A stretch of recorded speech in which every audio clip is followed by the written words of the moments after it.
على اللاعب دائما الاختيار بين السرعة والأمان، الاثنين معا مع كاسبيرسكي الجديد. أوف يا لها من سرعة!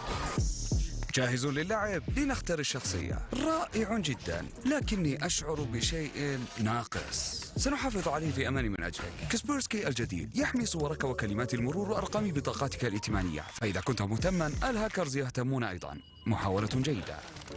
كل دقيقة في اللعب مهمة، احميها مع كاسبيرسكي الجديد.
نقدم لكم كنتاكي كرانشز في 3 نكهات مختلفة: بيبر مايو، داينامايت، اوريجينال مايو. اختر الكرانشر اللي تحبه، متوفر الآن في كنتاكي.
نقدم لكم كنتاكي كرانشز في 3 نكهات مختلفة: بيبر مايو، داينامايت، اوريجينال مايو.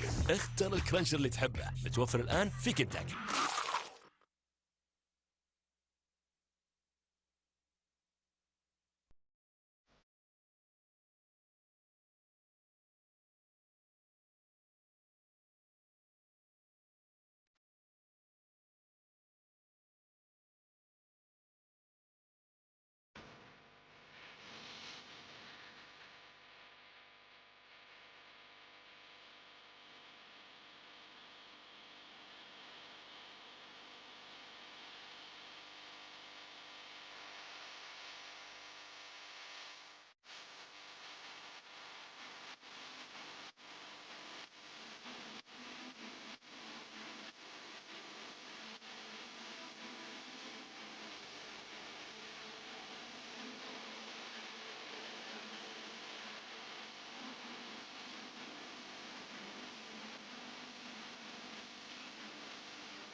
على اللاعب دائما الاختيار بين السرعة والأمان، الاثنين معا مع كسبيرسكي الجديد. أوف يا لها من سرعة! جاهزون للعب؟ لنختار الشخصية. رائع جدا، لكني أشعر بشيء ناقص. سنحافظ عليه في أمان من أجلك. كسبيرسكي الجديد يحمي صورك وكلمات المرور وأرقام بطاقاتك الائتمانية، فإذا كنت مهتما الهاكرز يهتمون أيضا. محاولة جيدة. كل دقيقة في اللعب مهمة، احميها مع كسبيرسكي الجديد.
out to the Kingdom of Saudi Arabia. They're going to the semifinals. How incredible is that?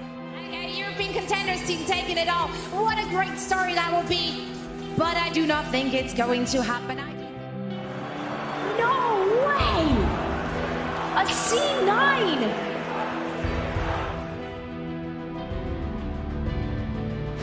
I can't believe I'm also predicting Japan to win this one. But I don't know if anybody can even touch for Japan. It looks like no. Saudi Arabia will take map number 1. Yeah, Kuki, dead. Plankton, dead. On to the rest of Team Japan. They're out of here. I mean, it's just Mihawk left. And unfortunately, no anime powers today. Team Saudi Arabia, 2-0 victory over Japan. KSA is grasping and he is able to survive. You can't say the same about the rest of KSA, but this Bastion is so lethal. When he's in that glass cannon form, that is what helps KSA thrive, and they take map 1. And around for free is a 4v5. USA have to pull back, and Quartz is just unleashing. The guy's insane. 2 picks in this fight. Did he just win the fight for KSA? They're in the room, but USA is still contesting. It's Hydron and Kaluj against the world. Hydron's too close to the action though, and Kaluj's flux is not enough. USA fall, and KSA take the series 2-0.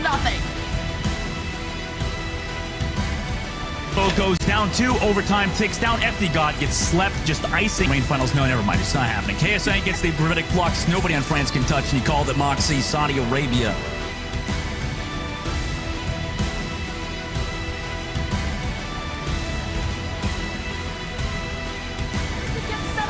The most vulnerable member removed, and the most important one too. Quartz, the 3K, KSA read them like a book, and they take map number 1. Taking ultimates. Spain, this was just not gonna work from the start, and KSA slammed them down.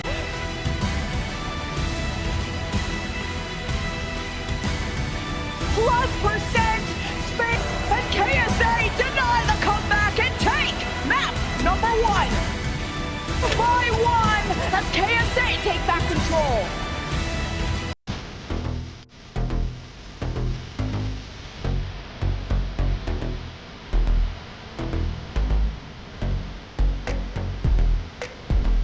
Yes, and KSA, they were desperate for the kill.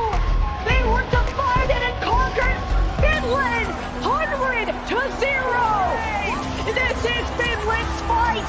Sana with the 3K, and Finland force game 5. What's next? An Amp Matrix versus the Sound Barrier. Wait! They got KSA supports! Surmajet lets it rain on top of Mickey, who can't use the Amp Matrix. KSA might have dropped some games, but they head to the throne.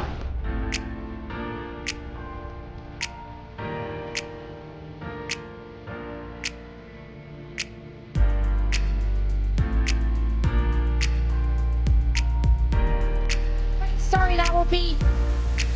But I do not think it's going to happen. I do think that the team from China is absolutely unstoppable. I also went with a team from China after they beat Team South Korea. But guys, my heart has been captured by another team this year. No the team from China. No. I don't even believe.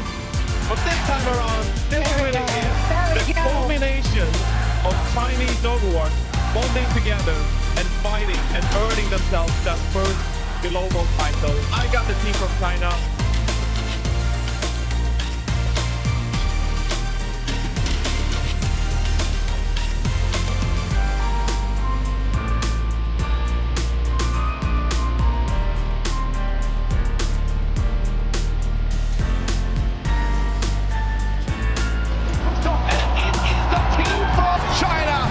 To take Samoa away. Saudi Arabia aren't going anywhere.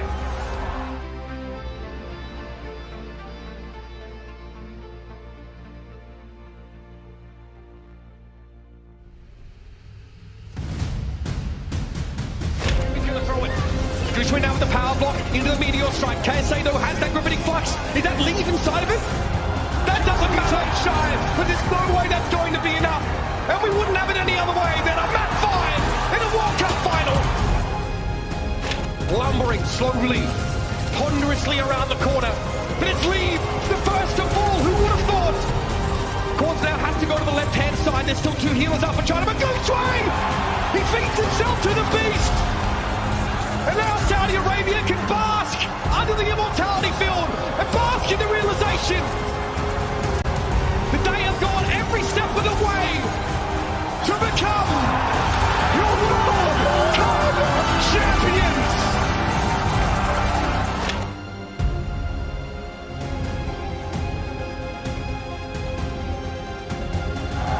You deserve it. Yeah, when I see all the fans, when they cheer for us, and the Prince Faisal bin Bandar just came here for us, to cheering for us. Guys, why we don't dream? We dream it and we make it true. It came true now. Saudi Arabia is the champion of the World Cup of Overwatch. We made it! We made it! We made it! The Kingdom of Saudi Arabia are your Overwatch World Cup champions!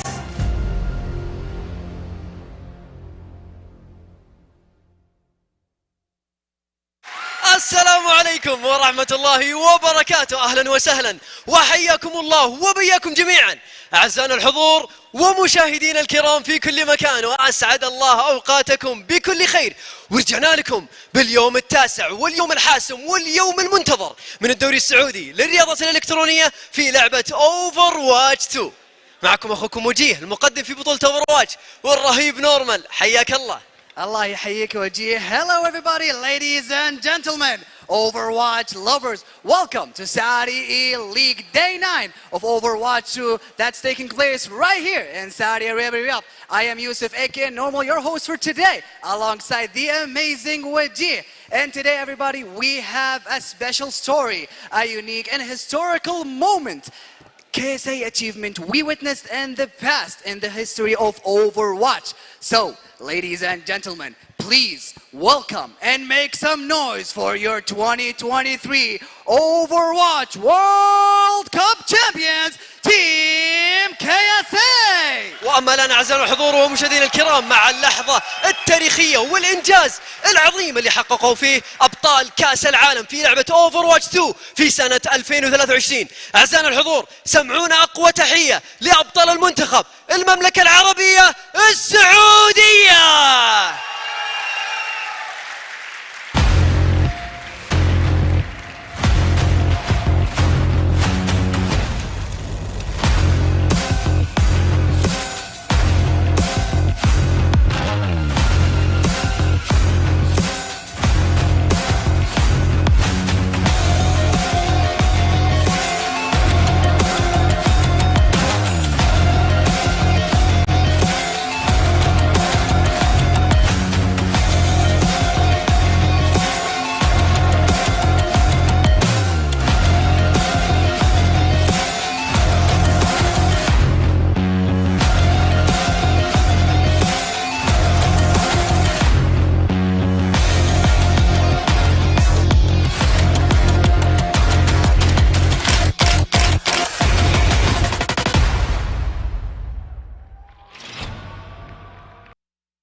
هذه اللحظات ستخلد في الذاكرة بعد حصول المملكة العربية السعودية بالمركز الأول في بطولة كأس العالم في سنة 2023 للعبة Overwatch.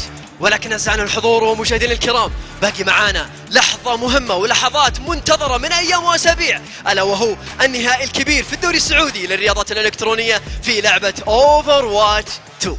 This is history being made right here from Saudi Arabia in Overwatch 2. But today, guys, we got the big finals. We got the grand finals waiting for us. So, without further ado, let's head to the studio so we can talk and know more about the games that we have today. أما الآن أعزائي المشاهدين لازم نروح للاستديو عشان نتجهز ونتحمس للمباراة القادمة لأن هي ألا وهي النهائية في هذا اليوم. استديو عندكم المايك. Thank you, Wajia. Thank you, Normal. Welcome. It's Grand Finals Day. I'm Commander X. I'm joined by Chris as always. And this is the Analysis Desk brought to you by STC Play.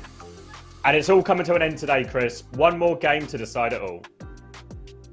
Yeah, 3 weeks qualifiers, then group stages, then knockouts, and then all we got left is one game. And I really think that based off what we've just seen on this this celebration montage, we are going to see some of the best play today. Exactly. We saw them all walk out to celebrate their World Cup 2023 victory. And most of these guys, with the poor exception of Haku, who finished in third, we'll be seeing again today in the grand final. Yeah, and I really think that based off what we've seen this entire tournament, especially with the last rematch with GK that we saw go, this World Cup team is looking to add another medal to that. They're going to need an extra cabinet or two, really, with all the tournaments these guys seem to be winning. Yeah, I'm sure they can find someone to provide it. Maybe a medal shelf. They can get it going. To catch everyone up, if you've missed out on the last couple of weeks of the knockout action, we saw 8 teams enter into groups from the open qualifiers. We saw that get filtered down to a top 6. Now we saw enter a knockout bracket these past couple of weeks. Twisted Minds, no surprise, have shot to the top of that. GK, maybe their closest rival, but 4-1 in the upper bracket. Maybe not all that close in the end there, Chris. Yeah, I would say one thing that's probably fair to say about this tournament, minus maybe Falcons not qualifying 3 weeks ago, we haven't had a massive upset. I think if you'd asked us at the start of 2 weeks ago to place where the teams are going to finish, I imagine it probably looked pretty similar to where we've ended up. There seems to have been quite a solid power ranking where teams have come in where expected, which means that there is room for an upset somewhere because there's always one. And if we haven't had one so far, then presumably that means that we'll get one today. Maybe so. I think if we go back to the teams that finished top 4, Rock Esports came in playing a pretty traditional style with Psycho and Burner, finished out in 4th place overall. They got overtaken by F16, who were playing a dive matchup, one of the few teams in this tournament to be doing that. And they were able to get past Rock, but they couldn't get close to GK in the end. And GK were able to win out the lower bracket and set up this big grand final we get today. Yeah, absolutely. So GK got through, only dropping 1 map. Twisted Minds dropped 0 maps. Now between them, if you don't include the games they've played against each other, there's almost one across the entire tournament that these two teams. So I think it's fair for everyone.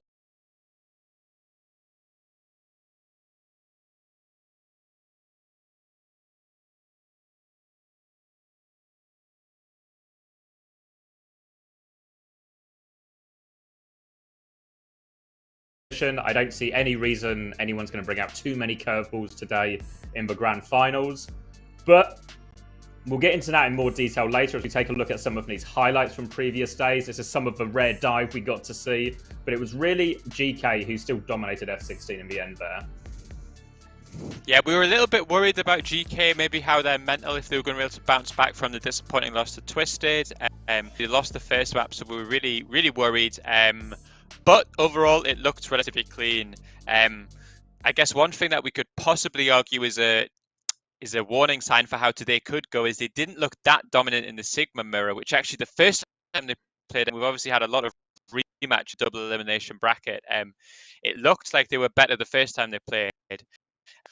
One thing that we should mention is that GK, I think it was after map 1, they subbed out their Lucio player. They took Oi out and they added Speedy in, and obviously won all the maps since Speedy came in. So maybe that was an additional factor that came in and made a difference.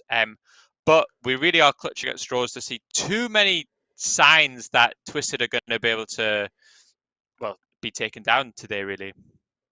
We talked about it when we saw that upper bracket game where we thought what Twisted Minds need to do is if they win convincingly today, it maybe actually really puts a bit of a mental gap between GK and maybe these guys are just too good to catch.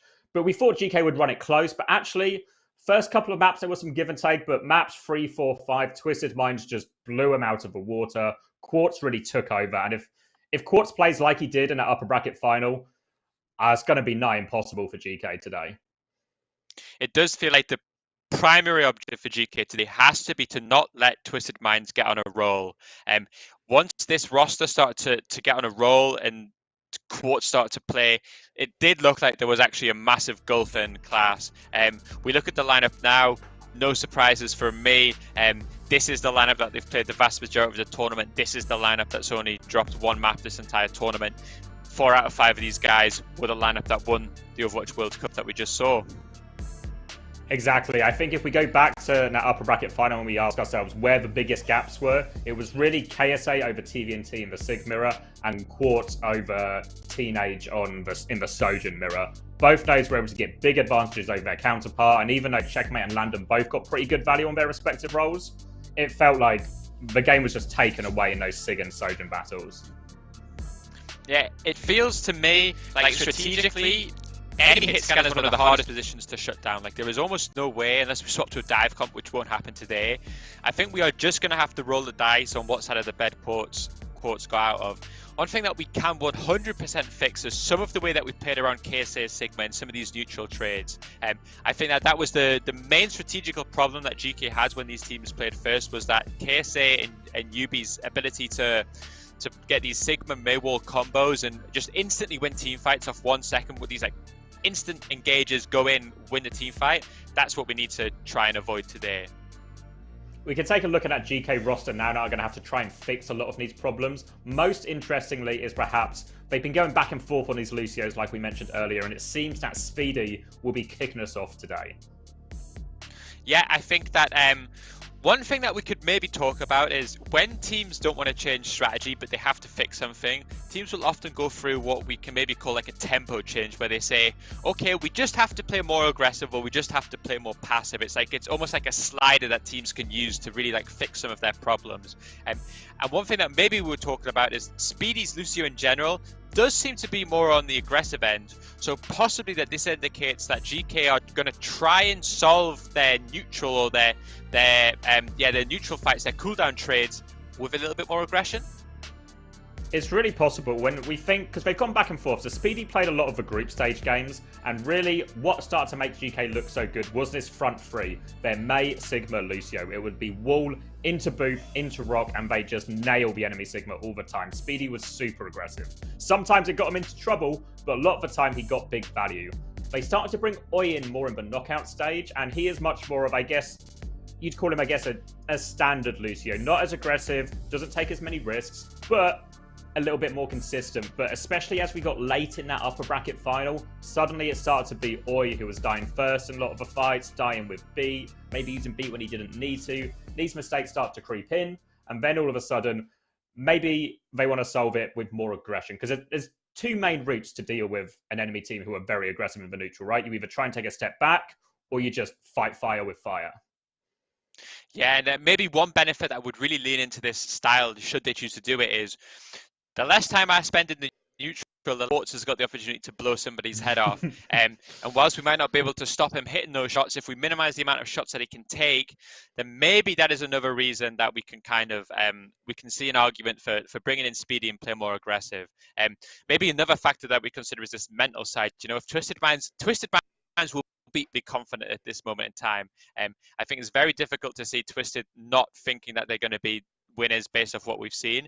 If you come in and you kind of punch them in the mouth first, you go fast, you start to win a few cooldown trades, throw KSA, like, oh, whoa, I didn't realize these guys could do this. Maybe you can swing some of the momentum back in your favor.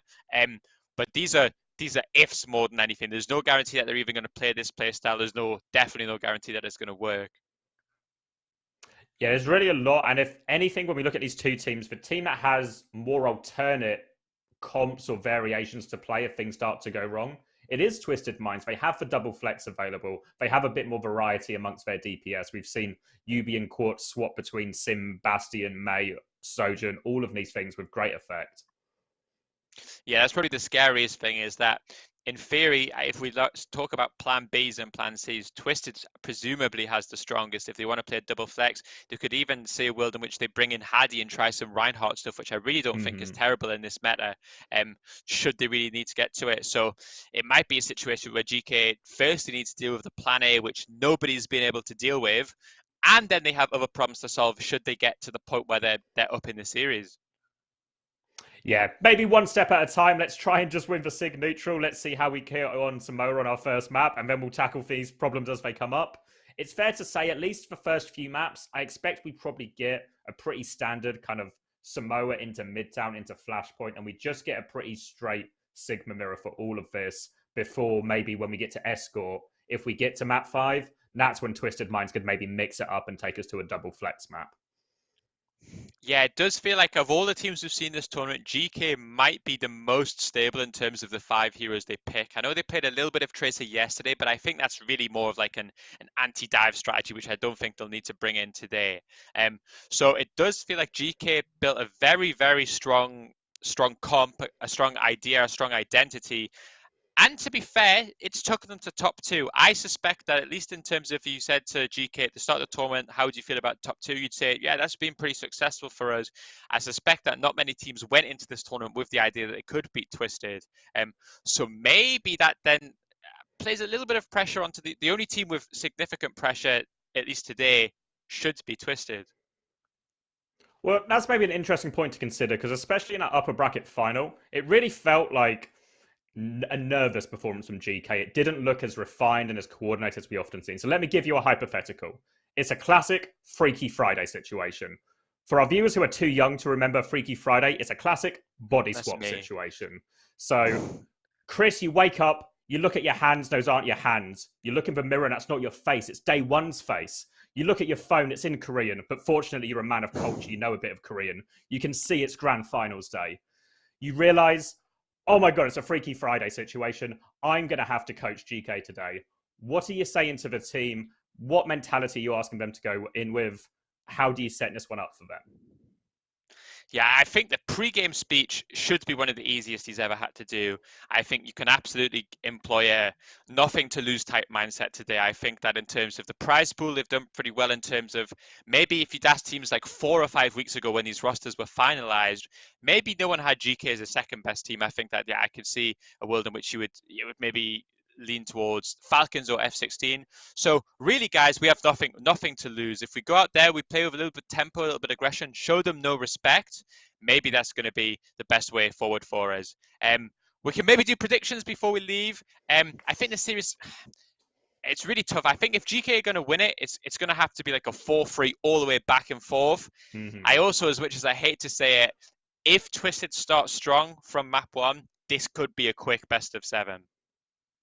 I think you're absolutely right. Map 1 is so crucial. We talk about if you want to up the tempo and start faster, well, you have to tune it on map 1. You really have to punch Twisted Minds in the mouth. If you let them settle, you let Quartz get into kind of that flow state, hit every shot like he did in upper bracket final, by that point, it's too late. There's no way you can really solve that in time. So I think probably 4-1 to Twisted Minds for me. But now, let's head down to our stage and get our teams out here and get this grand final started.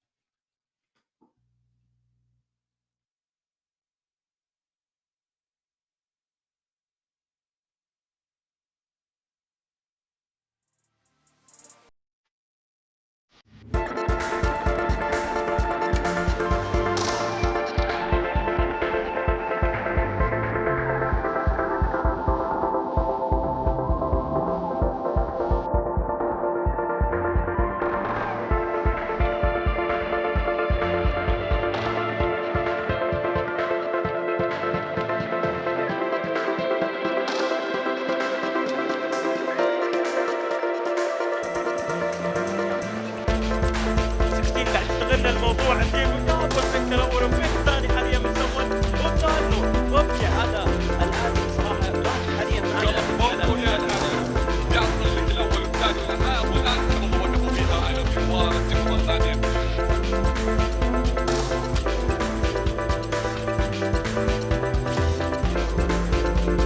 يكمل هذا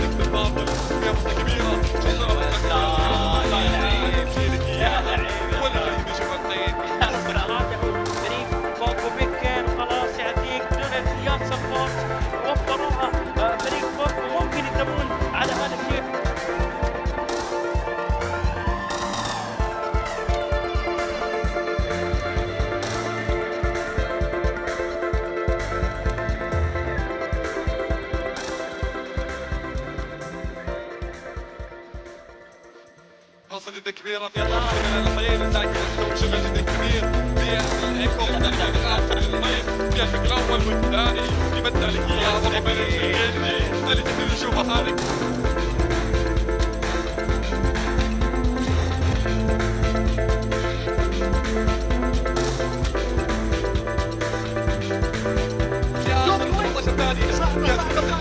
الآن تودين في آخر اثنين ما عندك إلا كيف تسوي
Welcome back everybody again on this stage. Unfortunately, we have came to an end of this story. That story that lasted 9 days of electrifying moments, emotional events, and it all comes to this. So, ladies and gentlemen, are you guys ready for the big final? جاهزين للنهائي الكبير؟ They are ready, وجيه, and I am ready. Are you? كلنا جاهزين وكلنا متحمسين ومتشوقين نبدأ في النهائي الكبير بين الكبار من بداية البطولة. هذه آخر رحلة وآخر قصة ستنتهي معنا في هذه اللحظة وفي هذا اليوم. فيا ترى مين بيكون الحاصل على الكاس؟ مين بيكون الحاصل على اللقب؟ فهذه بتكون بعد نهاية هذه المباراة. فأعزائنا الحضور، حيوا ورحبوا معنا وسمعونا أقوى تحية لفريق تويستد مايند. Twisted Minds will KSA Surgeon Lambda Ubit Helix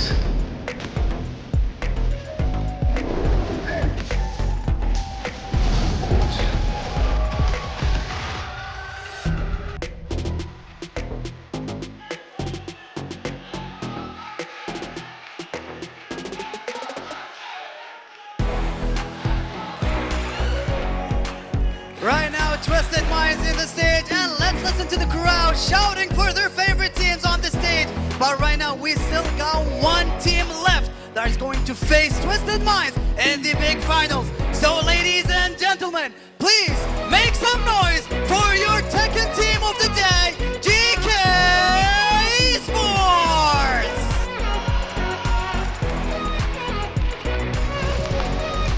GK Sports.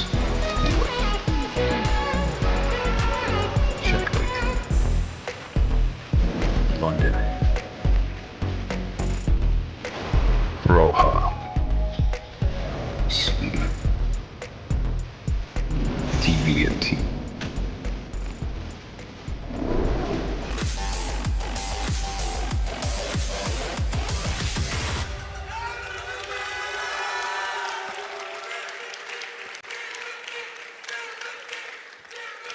يا ساتر يا المتعة والحماس. النهائي الكبير بين الكبار مثل ما ذكرنا لكم. معنا فريق جي كي ضد فريق تويستد مايند بيتنافسون في نهائي الكبار من الدوري السعودي للرياضات الإلكترونية في لعبة Overwatch 2. نتمنى لهم كامل التوفيق، لكن أنا ودي أسأل الجمهور سؤال أخير قبل أن نبدأ.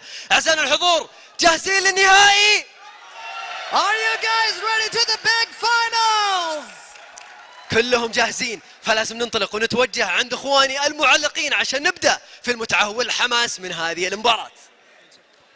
Please, all ladies and gentlemen, right now we got the both teams ready on the stage to dive into battle. So, Twisted Minds and GK Esports on the stage in the final, and it's a revenge يا وجيه. أكيد، ولكن أعزائي الحضور والمشاهدين الكرام، قبل أن نتوجه عند إخواني المعلقين فليتفضل جميع الحضور بالوقوف لمن استطاع استعدادا للنشيد الوطني. And as Wajih mentioned, please all rise if possible for the national kingdom of the Saudi Arabia.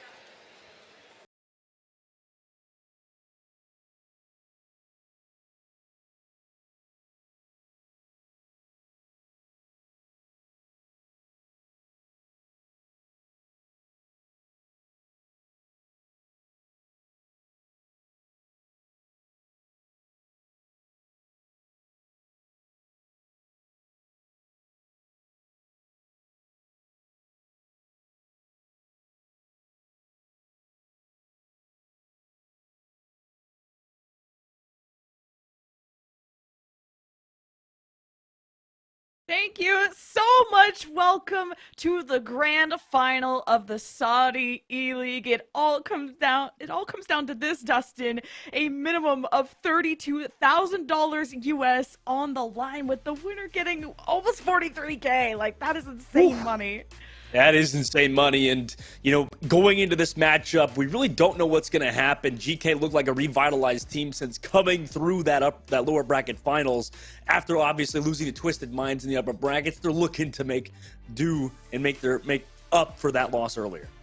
Yeah, that upper bracket final was a tough one for GK. Twisted Minds look unbeatable, but they did drop a game, you know. It wasn't a perfect, flawless streak for Twisted Minds, but then we got to highlight how good GK Esports looked against F16 yesterday. A huge bounce back, a huge comeback, and the analysts did point out some of the gaps between Twisted Minds and GK, namely in the tank and the Sojourn department, but I think today's going to be a different day.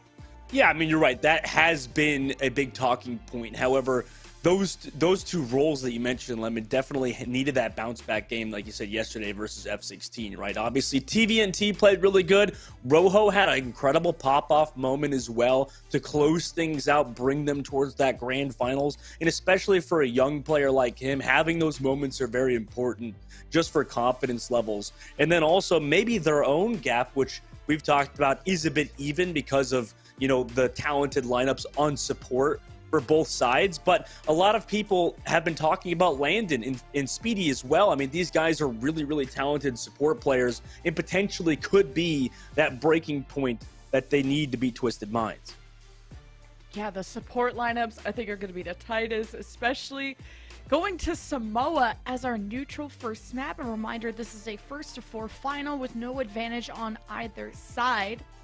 And I think what can really help GK Esports too is having one of the best Korean flex DPS, Checkmate, who's just been doing everything to fill the gaps on this team, to be the glue, to really keep everyone together. He's been on Genji, Echo, Mei, Tracer, Soldier. Like, Checkmate has done it all to help his team win. He really has. I mean, he's such a consistent player at the highest level. That's why he's won so much in recent times. It makes a lot of sense why they would pick up this player. GK understanding, okay, we're going to use our slots for these specific players because we have Rojo already. We have TVNT. We have some of the best players in Saudi Arabia. We might as well fit in these Korean players that are just as good. But if you're looking at the opposite side, the other flex player, if you're looking at Twisted Minds team, Yubi has also been an excellent Mei player. People will talk about Checkmate being one of the best Meis, one of the best flex players in the world to play Tracer as well. And Yubi does that too. He's equally as talented on those heroes. And there's a reason why this team of Twisted Minds is mostly Saudi Arabian, is because they are some of the best players in the entire world. They just happen to also be Saudi Arabian. And Twisted Minds, you just saw the hype video. Like, the montages, man, they give you some energy. Twisted do. Minds, the majority of the Saudi Arabia World Cup team, They are the masters, the best team probably in the world when it comes to the Sigma composition. And our analyst brought up, it's not even just one tricking one composition. There's actually a lot of versatility within this DPS line of running anything from Sim, Mei, Bastion, Sojourn. Like Yubi and Quartz can flex to different things. They've beaten teams that have different styles. They've beaten a team from China that would have more dive. They've beaten team Finland, who would be the next contender of a great Sigma team. Twisted Minds have beaten the best. They really have. I mean, just such a talented lineup through and through. And like you said, it's the meta that has kind of led them to this point, right? And that's always been a case in Overwatch where the metas will change. Specific regions have their strengths. I mean, like you said, Saudi Arabia, one of the best teams, if not the best team at the Sigma compositions, right? KSA, an excellent Sigma player. TVNT, also a very, very talented Sigma player. Meanwhile, you know, across the world, you have Korea that's very good at dive. I would say also Team China is really good at dive as well, or the team from China is really good at dive as well. And if you look at the United States, you know, maybe they're that kind of mix of both, more Reinhardt compositions, same as Europe. So a lot of these kind of different regions throughout the world are better at certain things. And for Saudi Arabia, they're really, really good at Sigma Rush. Just pick your poison when it comes to Twisted Minds. Like, all of them are amazing at their individual roles. So Checkmate has to figure out which evil he wants to deal with. If Rojo is gonna gap on the Sojourn, is Checkmate gonna maybe redirect his focus in that direction? Or does he want to help enable TVNT, who also struggles in that matchup against KSA on the Sigma? The doors are open. We begin on Samoa downtown with the Sojourn from Rojo, but it's actually the Sebastian from Twisted Minds. Interesting pick from Twisted Minds to rock with these two. Just going for maximum DPS. I believe they did this in the upper bracket as well. It's worked for them. However, GK do have... I was going to say they have Rojo, but he's dead immediately. Yeah. Rojo down, TVNT very low. Checkmate is an ice block. Twisted Minds ready to take out Checkmate, is in a vulnerable position. Twisted Minds managed to teleport away from GK, and with Landon missing, this is the second kill for Yubi as well. Now it's a full team wipe in favor of Twisted Minds as they will cap first. Yeah, Rojo unfortunately got TP'd on early by Twisted Minds, who are keeping the pace up. I mean, they find another stagger kill towards the spawn. Twisted Minds, you know, or the analysts rather talked about GK maybe having to play a bit aggressive, less respect for Twisted Minds, but it seems like Twisted Minds had their own game plan, and that was just to run it down, make sure GK has no space to work with. Well, Sir Majed is going to be able to control all the space too with the Ant Matrix coming up. Twisted Minds just need to spot where this push is coming from out of GK, which is straight into main. Here's the teleport play from Yubi. He goes in solo and manages to get out before the teleporter is dismantled. Meanwhile, the Ant Matrix was dropped by Sir Majed as GK somehow didn't drop from this, so a solid disengage. They do get extremely low. Photon Bear from Yubi, so they can take even more space pushing up. Checkmate tries to deny that real estate with the Blizzard, not freezing anyone though. Now gives Twisted Minds even more time on this point. GK getting aggressive, and here's the artillery strike into the back. Speedy with the Sound Bearer keeps GK up. Here is the Gravitic Flux. Speaking of up, KSA goes down, and GK have a man advantage.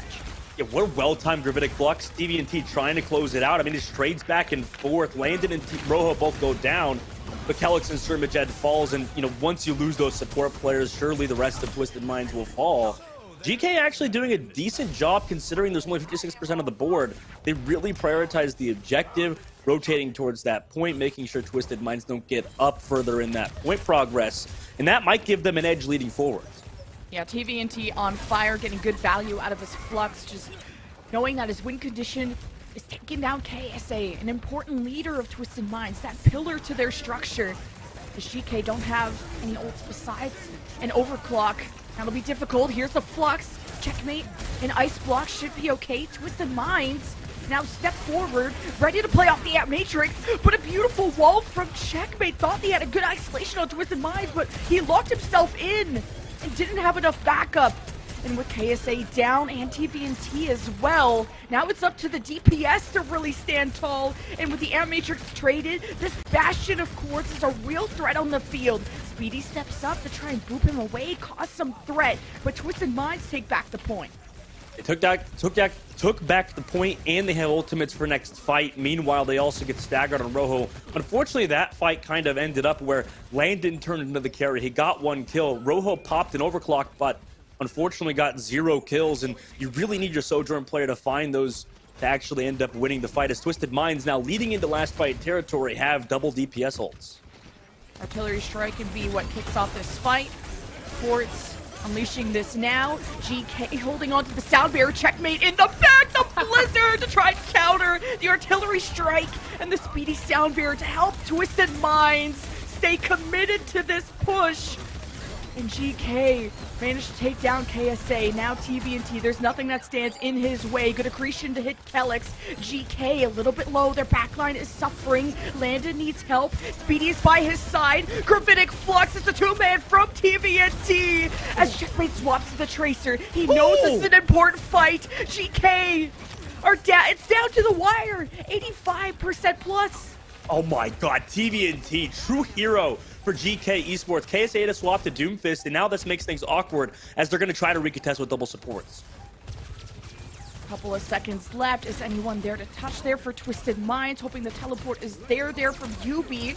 Kelix managed to start overtime. Someone has to keep it going, though, and KSA now in the Doomfist can just dance around GK. UB dodges the accretion. That could have been deadly. Soundbear, Ant Matrix, Twisted Minds have used it now, a bulk of ultimates, and now just start to overwhelm GK. Not a lot of heals left for GK, but it is 3 versus 3. It's up to Rojo, the 3K, now jumping into the backfields with UB. He needed to clutch it, so he has. GK take round 1.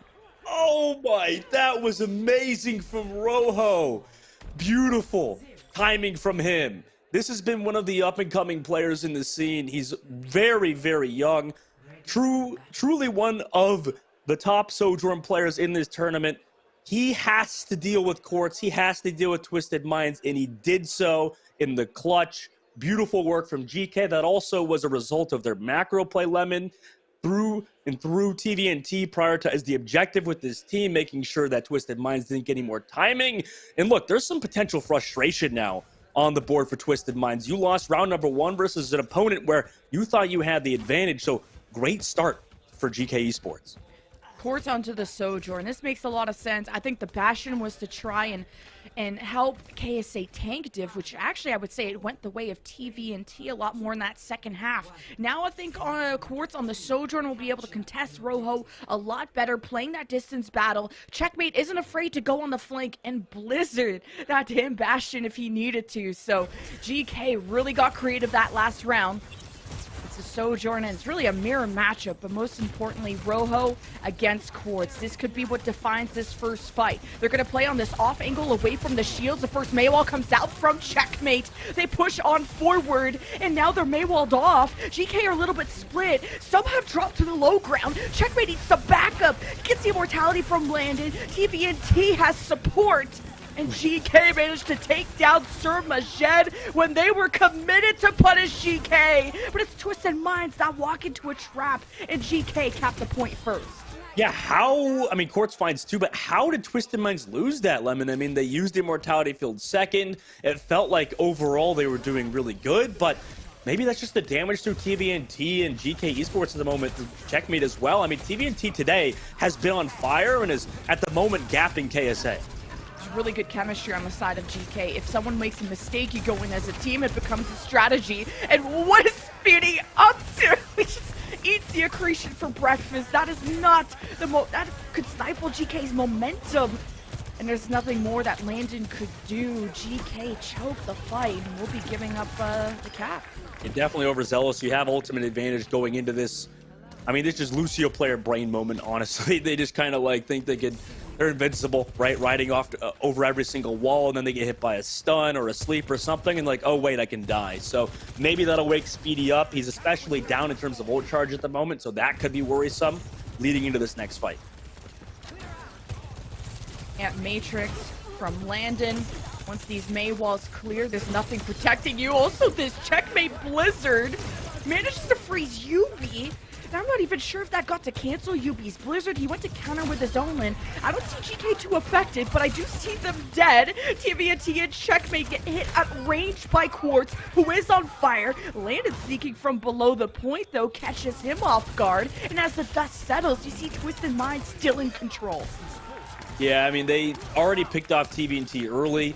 And then, obviously, once you're down your Sigma player, it's very hard to win. So they did find UB with the Blizzard of Checkmate, like you said, but eventually you're going to get whittled down without that tank player, right? That's what's keeping you stable in a lot of these team fights. And at the moment, Twisted Minds are even with Ultimate Charge. They grab fluxes from both sides. I think TVNT is going to want to wait until Twisted Minds get out of the house, and a good dodge. KSA even get anyone with that. Either way, Soundbear from Speedy tries to help, but Quartz is burying them 6 feet under with this overclock. So much map control in favor of Twisted Minds, and Quartz is diving in deeper. He's looking at this backline. Say goodbye to Checkmate, and at 80% plus for Twisted Minds, these staggers are painful. Yeah, it's looking pretty hopeless at this point if you're GK. Speedy sure is going to be able to touch, but you know, you can't miss those Gravitic fluxes if you're TVNT. Unfortunately, doing so is going to result in a very, very hard last fight.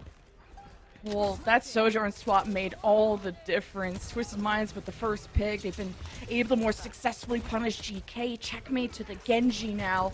It's a different look, and the emergency Doomfist is immediately dealt with. Nothing much GK could do to salvage this fight and have some kind of heroic clutch. Twisted Minds force round 3. Round 3, I mean, an incredibly close first 2 rounds, or at least the first half of this one, because eventually Twisted Minds just took over, going for those snagger kills towards the spawn, you know, really just to solidify their win on this one. And now we're going to Volcano, where Twisted Minds, I mean, they've shown some potential Symmetra swaps as well as GK on their side, right? They have the potential to counter the likes of Twisted Minds here, so we could see some variation in terms of compositions, but it's all coming down to this. In this first of 4, right, this is really going to set the tempo, whoever wins Samoa leading forwards into this matchup. Yeah, with how limited the space are, we've seen Symmetra be a really popular pick to just maneuver around the photon barrier, just being such a powerful ultimate. UB, he's the master at this, especially on Volcano. He's had some fight-winning photon barriers. It's interesting that we're seeing 2 Bastions too. This will try to help the tank gap, but this is what decides who takes map 1. Yeah, Twisted Minds rolling out with the Orisa of all things. They've done this to potentially counter that the Reinhardt, I think, or just to up the aggression. Yeah, we'll see how this helps. KSA may be vulnerable to symmetric damage. He won't be able to mitigate it, but who cares what Quartz? He's got some nasty aim, and he catches GK escaping. But it's a 1-to-1. Landon seems to be a target of a lot of focus from Twisted Minds, being the first to fall so many times. And Twisted Minds, with the extra resources, have been able to stand tall. GK trying to surprise them with some teleporter plays, though they get access to Quartz, but GK fall 1 by 1 and take a few bodies with them, but Twisted Minds still have the man advantage and now can go for the cap. That's definitely the win condition for Twisted Minds, like you said. It's to find Landon early on. Once they're down those heals, it's just a matter of, you know, wrapping it up, because TBNT, the rest of GK aren't going to have the support on that front line, but GK's coming in quickly to recontest the point. Twisted Minds defending, hoping to use this Amp Matrix, and TBNT's gonna have this play in the corner. Well, but this Bastion is too much. I can't believe Rojo's trying to challenge that. A Bastion and Amp Matrix, what are you thinking? Well, Twisted Minds are gonna make you think twice on that next fight as Twisted Minds extend their lead. Yeah, I mean, I would be a little worried now if you're GK, right? That's 2 lost fights in a row now. If it's 3, I mean, it could be very, very bad moving forward. However, Twisted Minds did use that amplification matrix, are down in terms of Lucio beat drop as well. So maybe coming into this fight, GK could have themselves a slight advantage. However, they are on offense, and Checkmate got picked. Yeah, with Symmetra, you're trying to get vision. You might peek, and getting hit by a sticky grenade of the Bastion is not ideal. Artillery strike, just to see if you can get GK low enough. You get good intel out of that as well.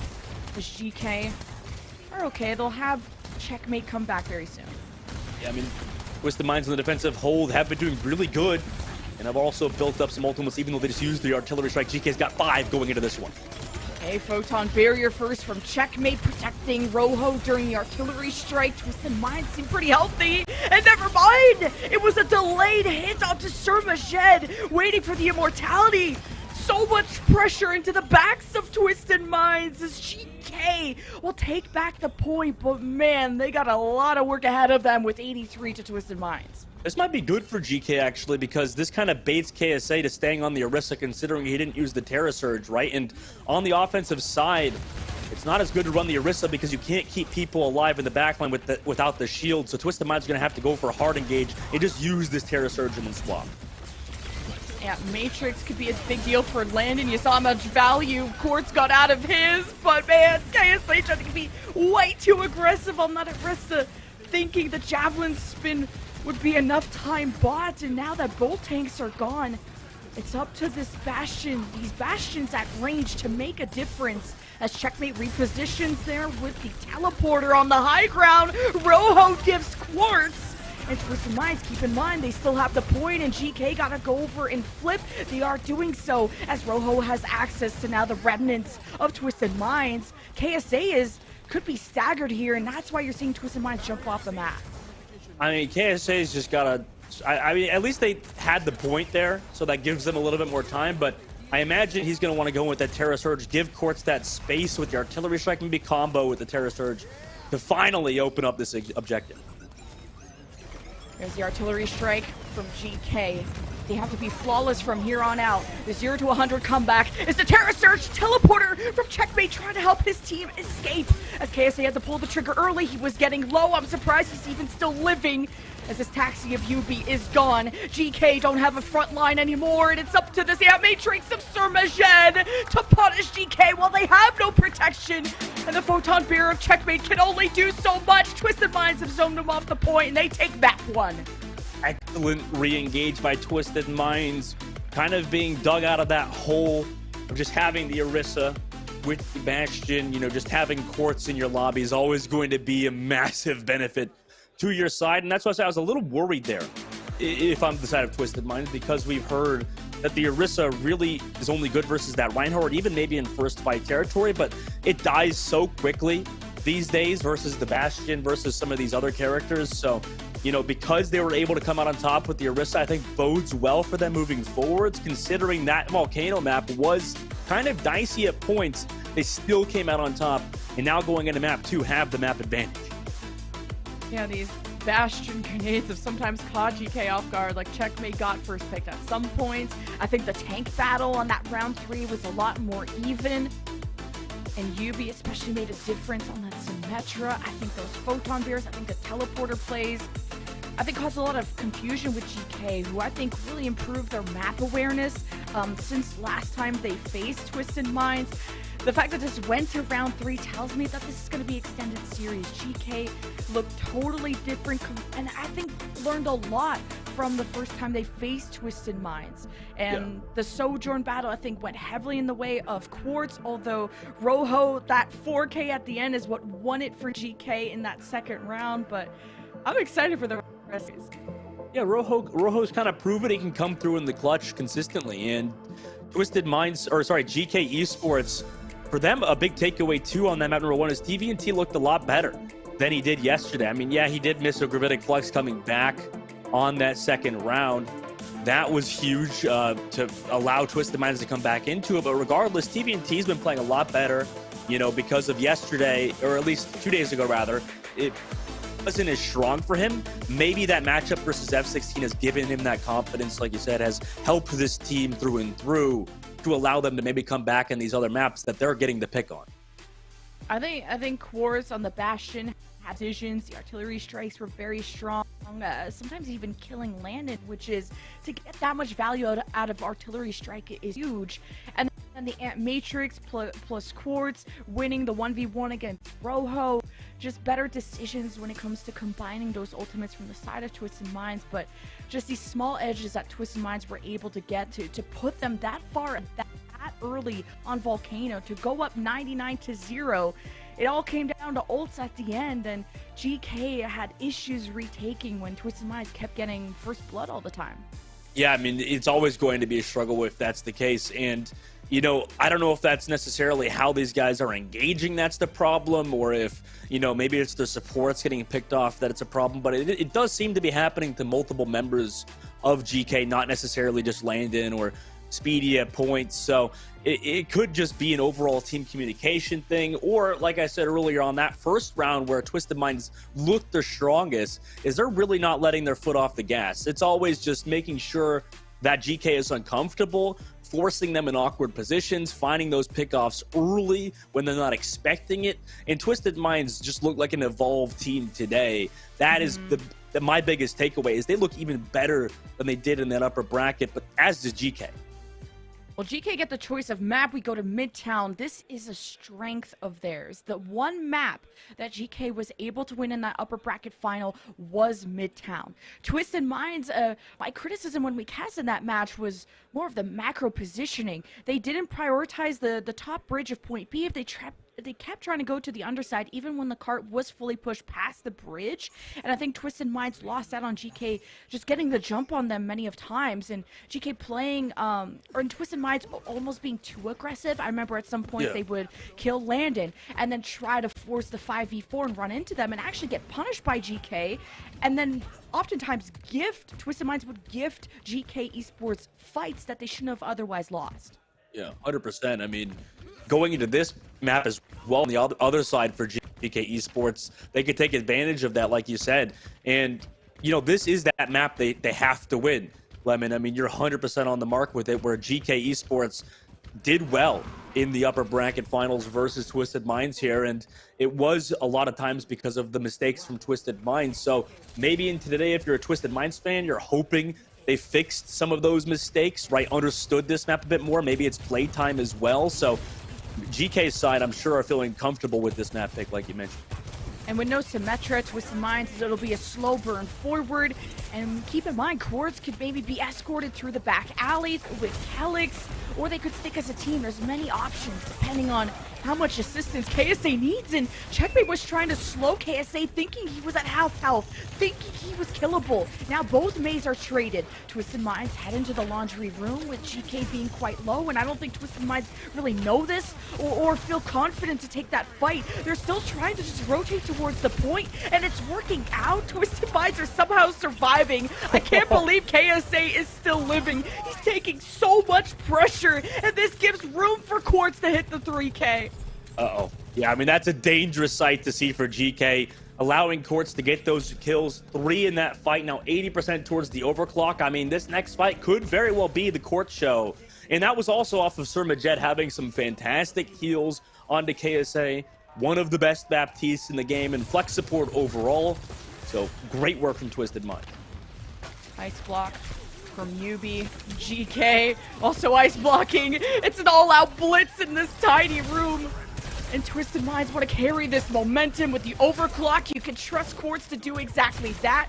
He had to, of course, hide in the corner and got really low. Calyx brings him back to full. Landon in trouble, and Twisted Minds move forward. Overclock for nothing on GK's side, so they'll have 5 moving into next fight. Twisted Minds will, I was going to say have 4, but Yubi does not have the Blizzard just yet, so Checkmate outpacing him towards that ultimate. That could be a difference maker, giving GK some leeway here.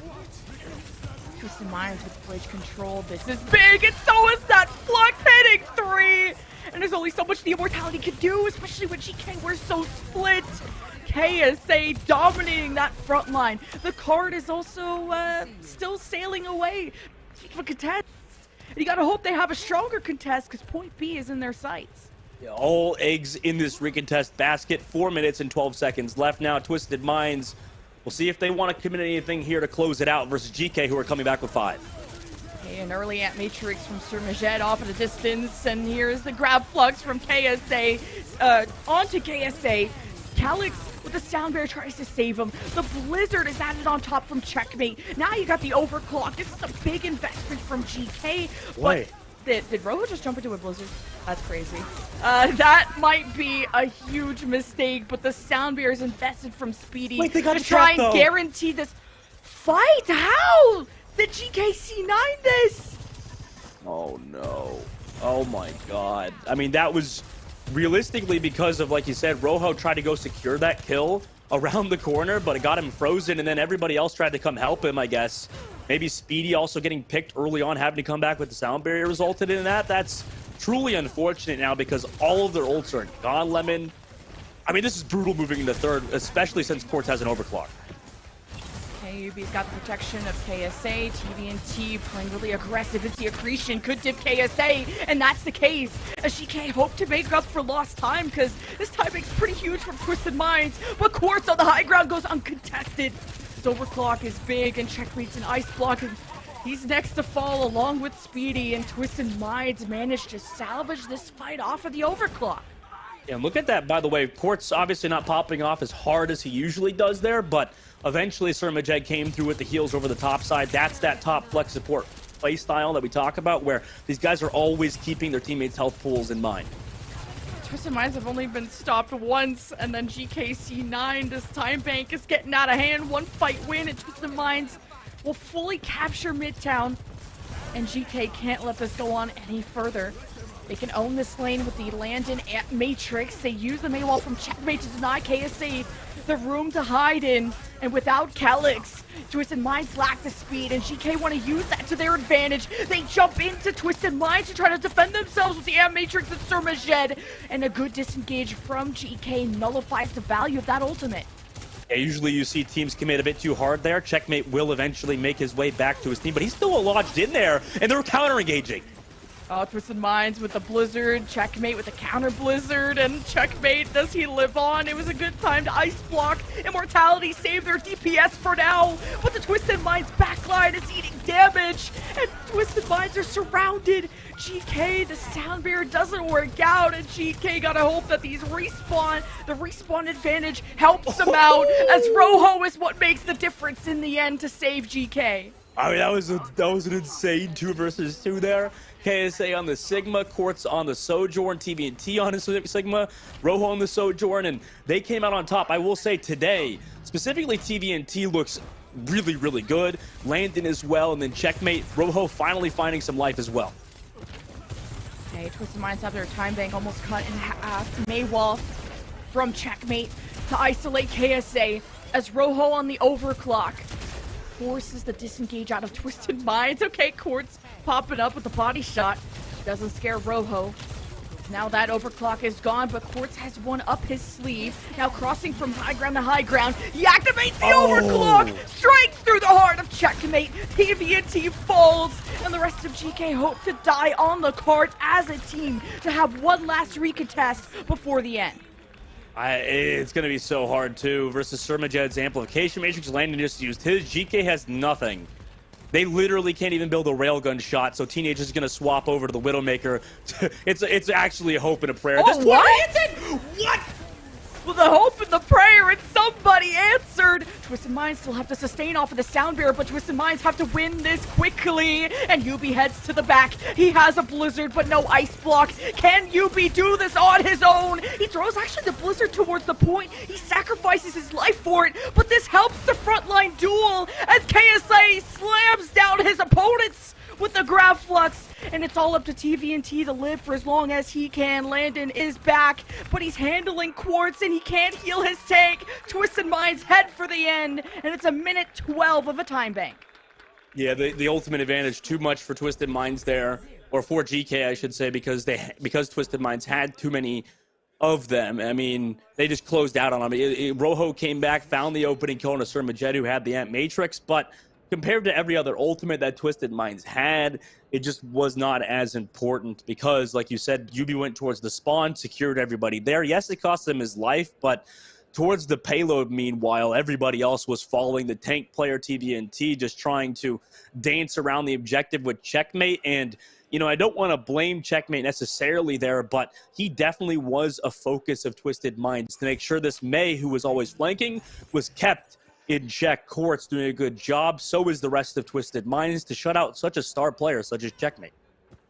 Yeah, I just gotta say that I agree with you that it was all up to keep both of them in check, and that's a lot of weight on his shoulders. His back must be killing him.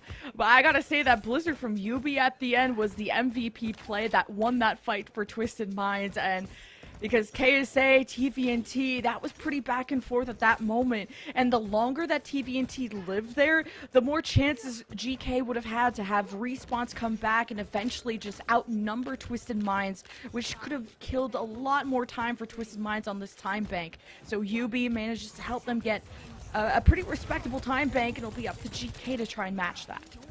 GK walk out of spawn, double commit of the shield and the Gravitic, and the Zuck from TVNT is there. Just looking to go through the main side as Checkmate. Look at that, Lemon. I mean, he's already on the flank over the top. Maybe a bit of a bait from him, or maybe a hard engage from the top on like a flank angle. And Checkmate now sticks to TVNT's side as they head towards the laundry. They usually do. Dodging the May walls there from UB is important. You don't want to be isolated from each other. The backline of GK follows up, and Rojo can stay behind and try to create this off angle when KSA shifts his shield towards the rest of GK.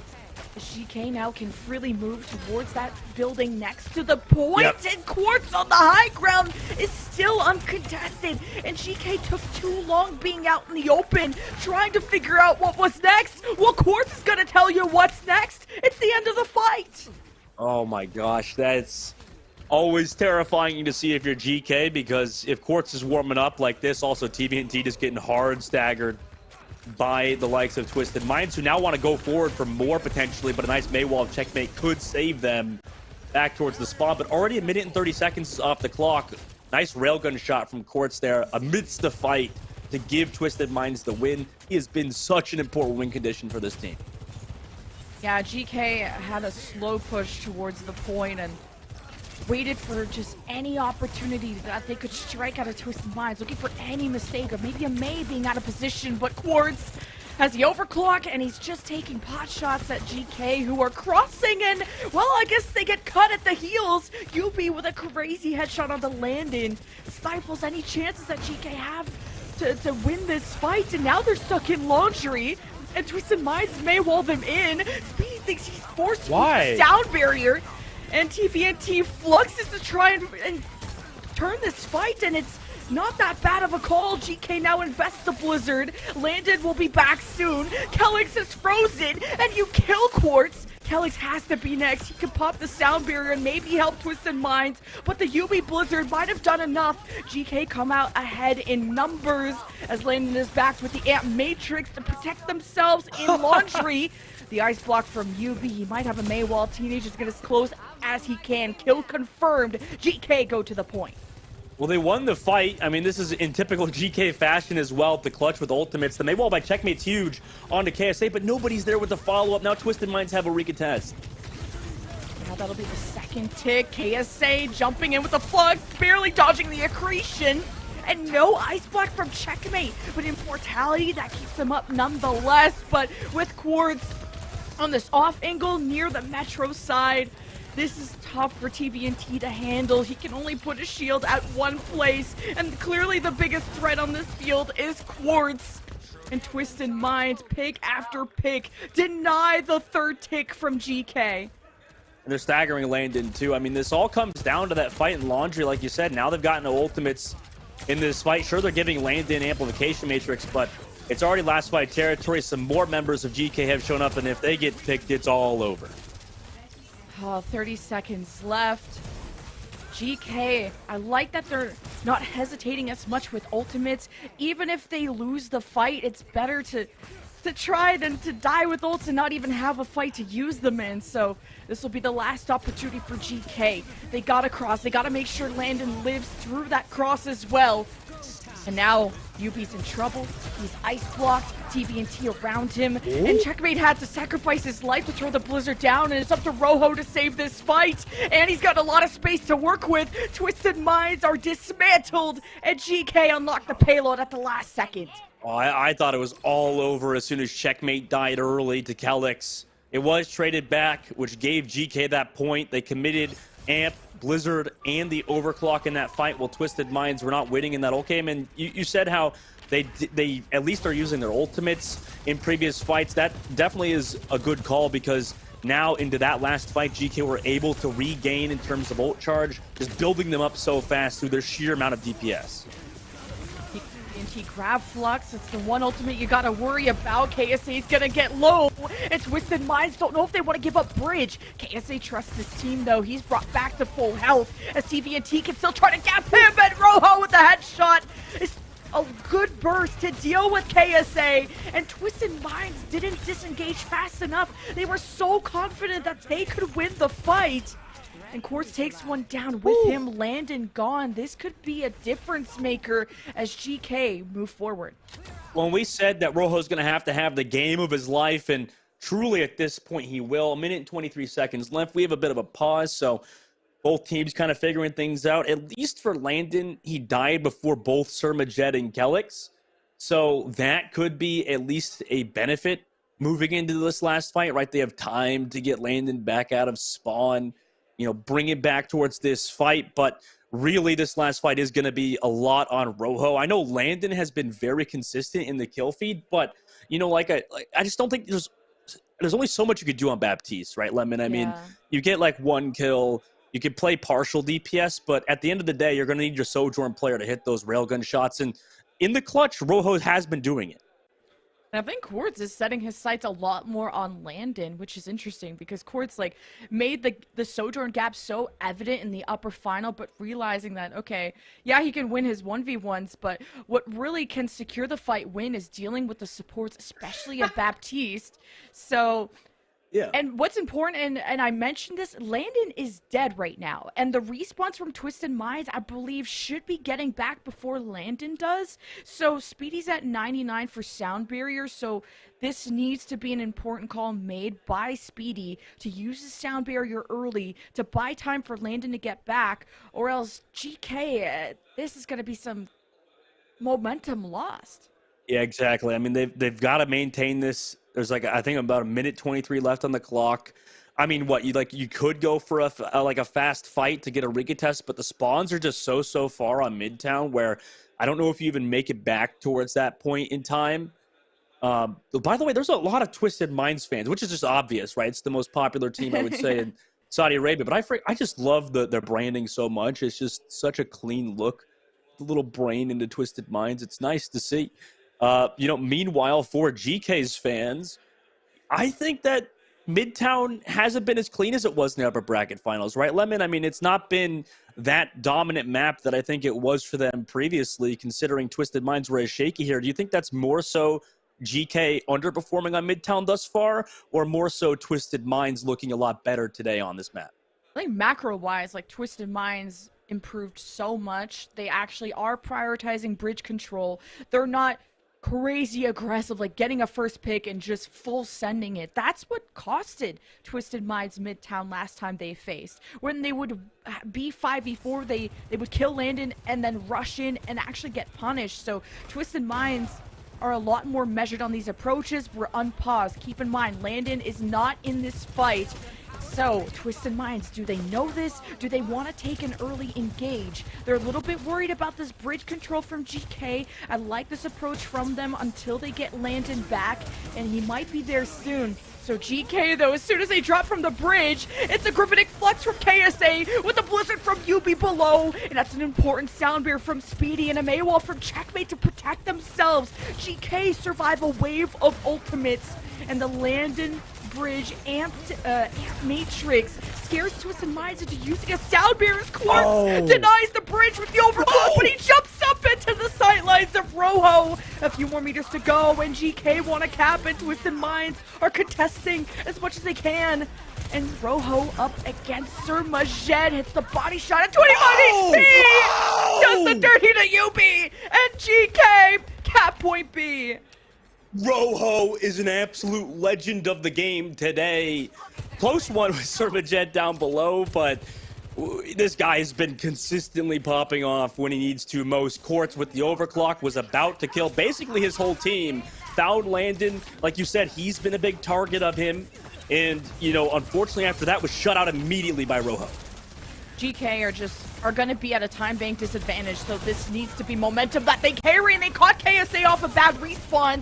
And Twisted Minds seeing if they can get the trading blow when it's 4v4. They use the App Matrix GK using cover well as Checkmate hopes to expose them. He's, well, harassing the backline. Surmajet is missing. TVNT with the flux seals the deal for GK to move forward.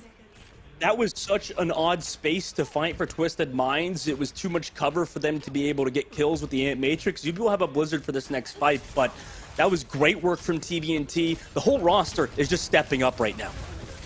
Okay, GK last fight to cap, or else this could be all over.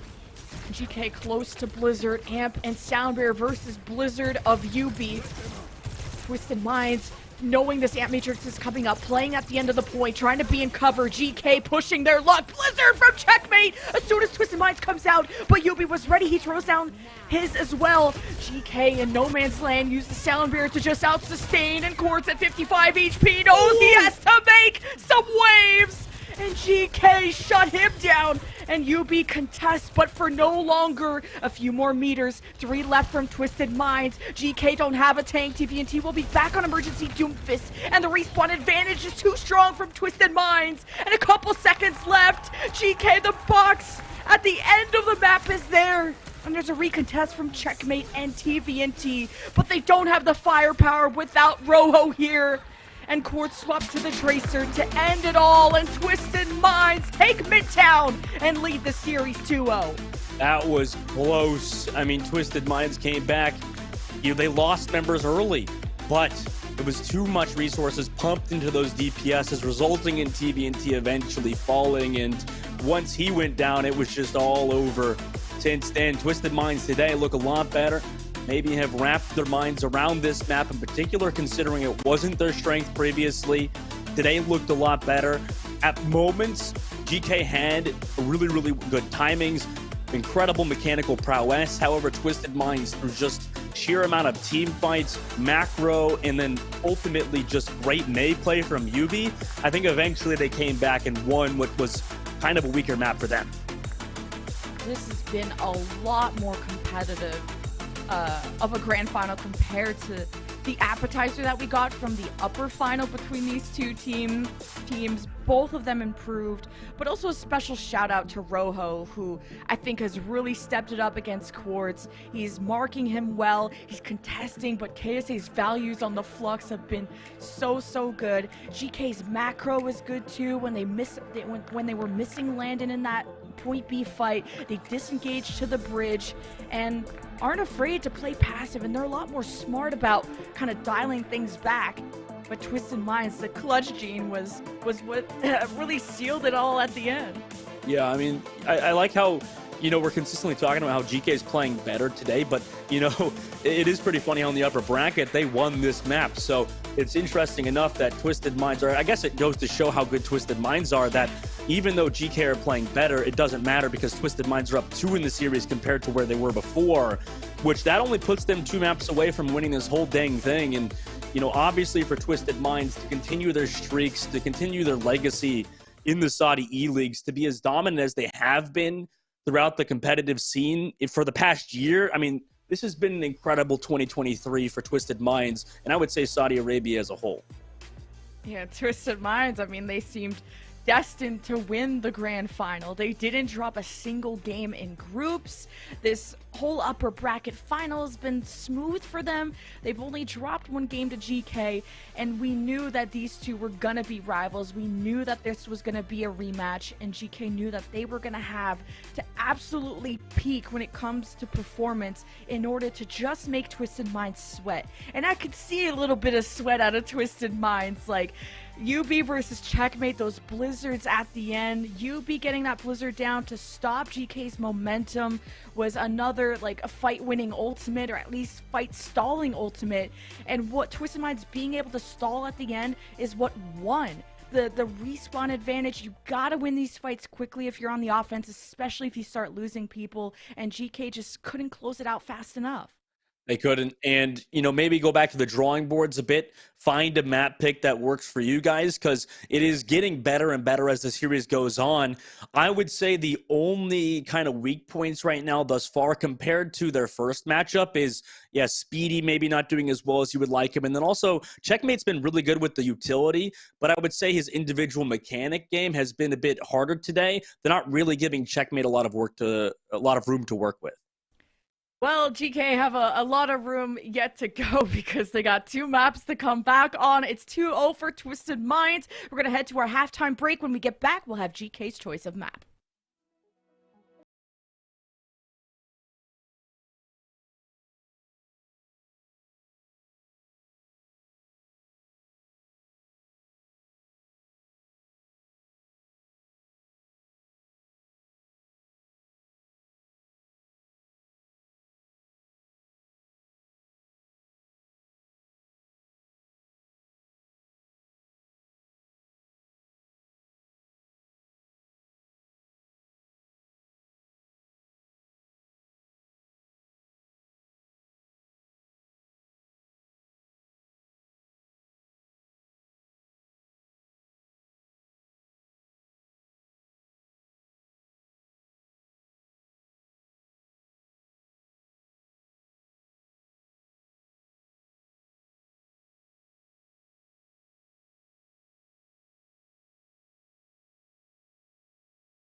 have our best rollout Lucio, but we'll see how GK are rolling out of this halftime break, being down 2 maps. Twisted Minds, are they gonna drop a game at all in the final? Because that would be crazy if they didn't.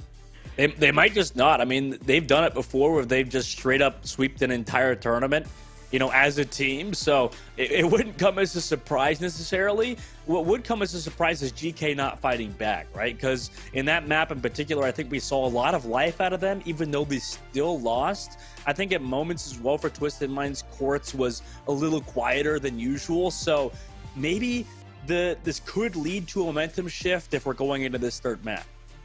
Yeah, if Landon becomes more and more of a target, he obviously is aware of this, and whether he has to adjust his positioning or whatever it is, but GK are choosing to go to New Junk City, and I feel like we've seen so much Surabasa, so I wonder if they scrim this especially for Twisted Minds, trying to catch them on a map that they're not so comfortable on.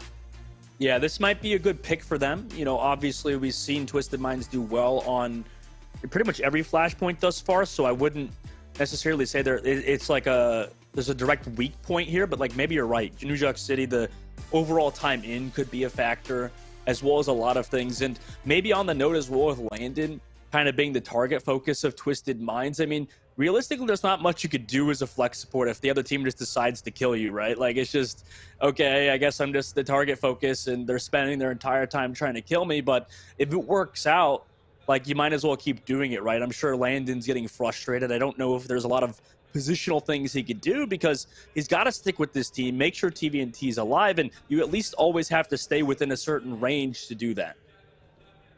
Yeah. This is all about chemistry when you rotate from point to point.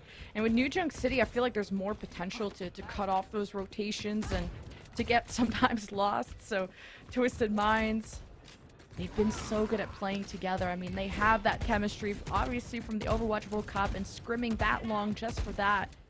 And GK have been the final boss for them, what stands in their way of that grand prize that seems destined for Twisted Minds. But it all comes down to this. Will Twisted Minds go to match point, get one step closer to that trophy? Or will GK surprise us all with this map pick? It very well could. Starting out here, GK is going to have that Mei Sojourn and as is Twisted Minds. So both teams kind of figuring out that the Sojourn might be better on this map, as previously we've seen a bit more Bastion. Today, not as much. A lot of Sojourn out of both teams. Yeah, that range battle is going to be important. And I wonder just how far away these Sojourns are going to want to play from the rest of their team, because obviously you want to stay within range of your Baptiste if things go awry. But now the point will be unlocked shortly, and usually you expect the Lucios to want to drop down there because it's easy for them to get back up to try and cap. GK heading there first, and Twisted Minds maybe want to take a quick 5v4 in that scenario, as GK, whoever was contesting the point, came back up to assist. The Mei walls almost locked GK in, as Landon is so low. Twisted Minds are on the chase, and Rojo strikes through Sir Majed. So GK can now take this advantage and send it. They're committing into Twisted Minds. Beautiful accretion out of TVNT, and the first fight goes to GK. Yeah, I mean, Yubi got a lot of ult charge there. Great Mei walls out of him, but the end mistake, by the way, Landon already has the Matrix. Amazing heals from him to just double Sir Majed. Sir Majed kind of did a bad lamp, honestly. Like, they were up in terms of heals. He didn't need to use Immortality Field, and because he used it at the back corner, it eventually costed him his life as the fight progressed. Yeah. Now it's GK hoping to defend this with an Amp Matrix, but Twisted Minds, how long are they going to be stuck in this choke? No, GK want to play as far away as they can.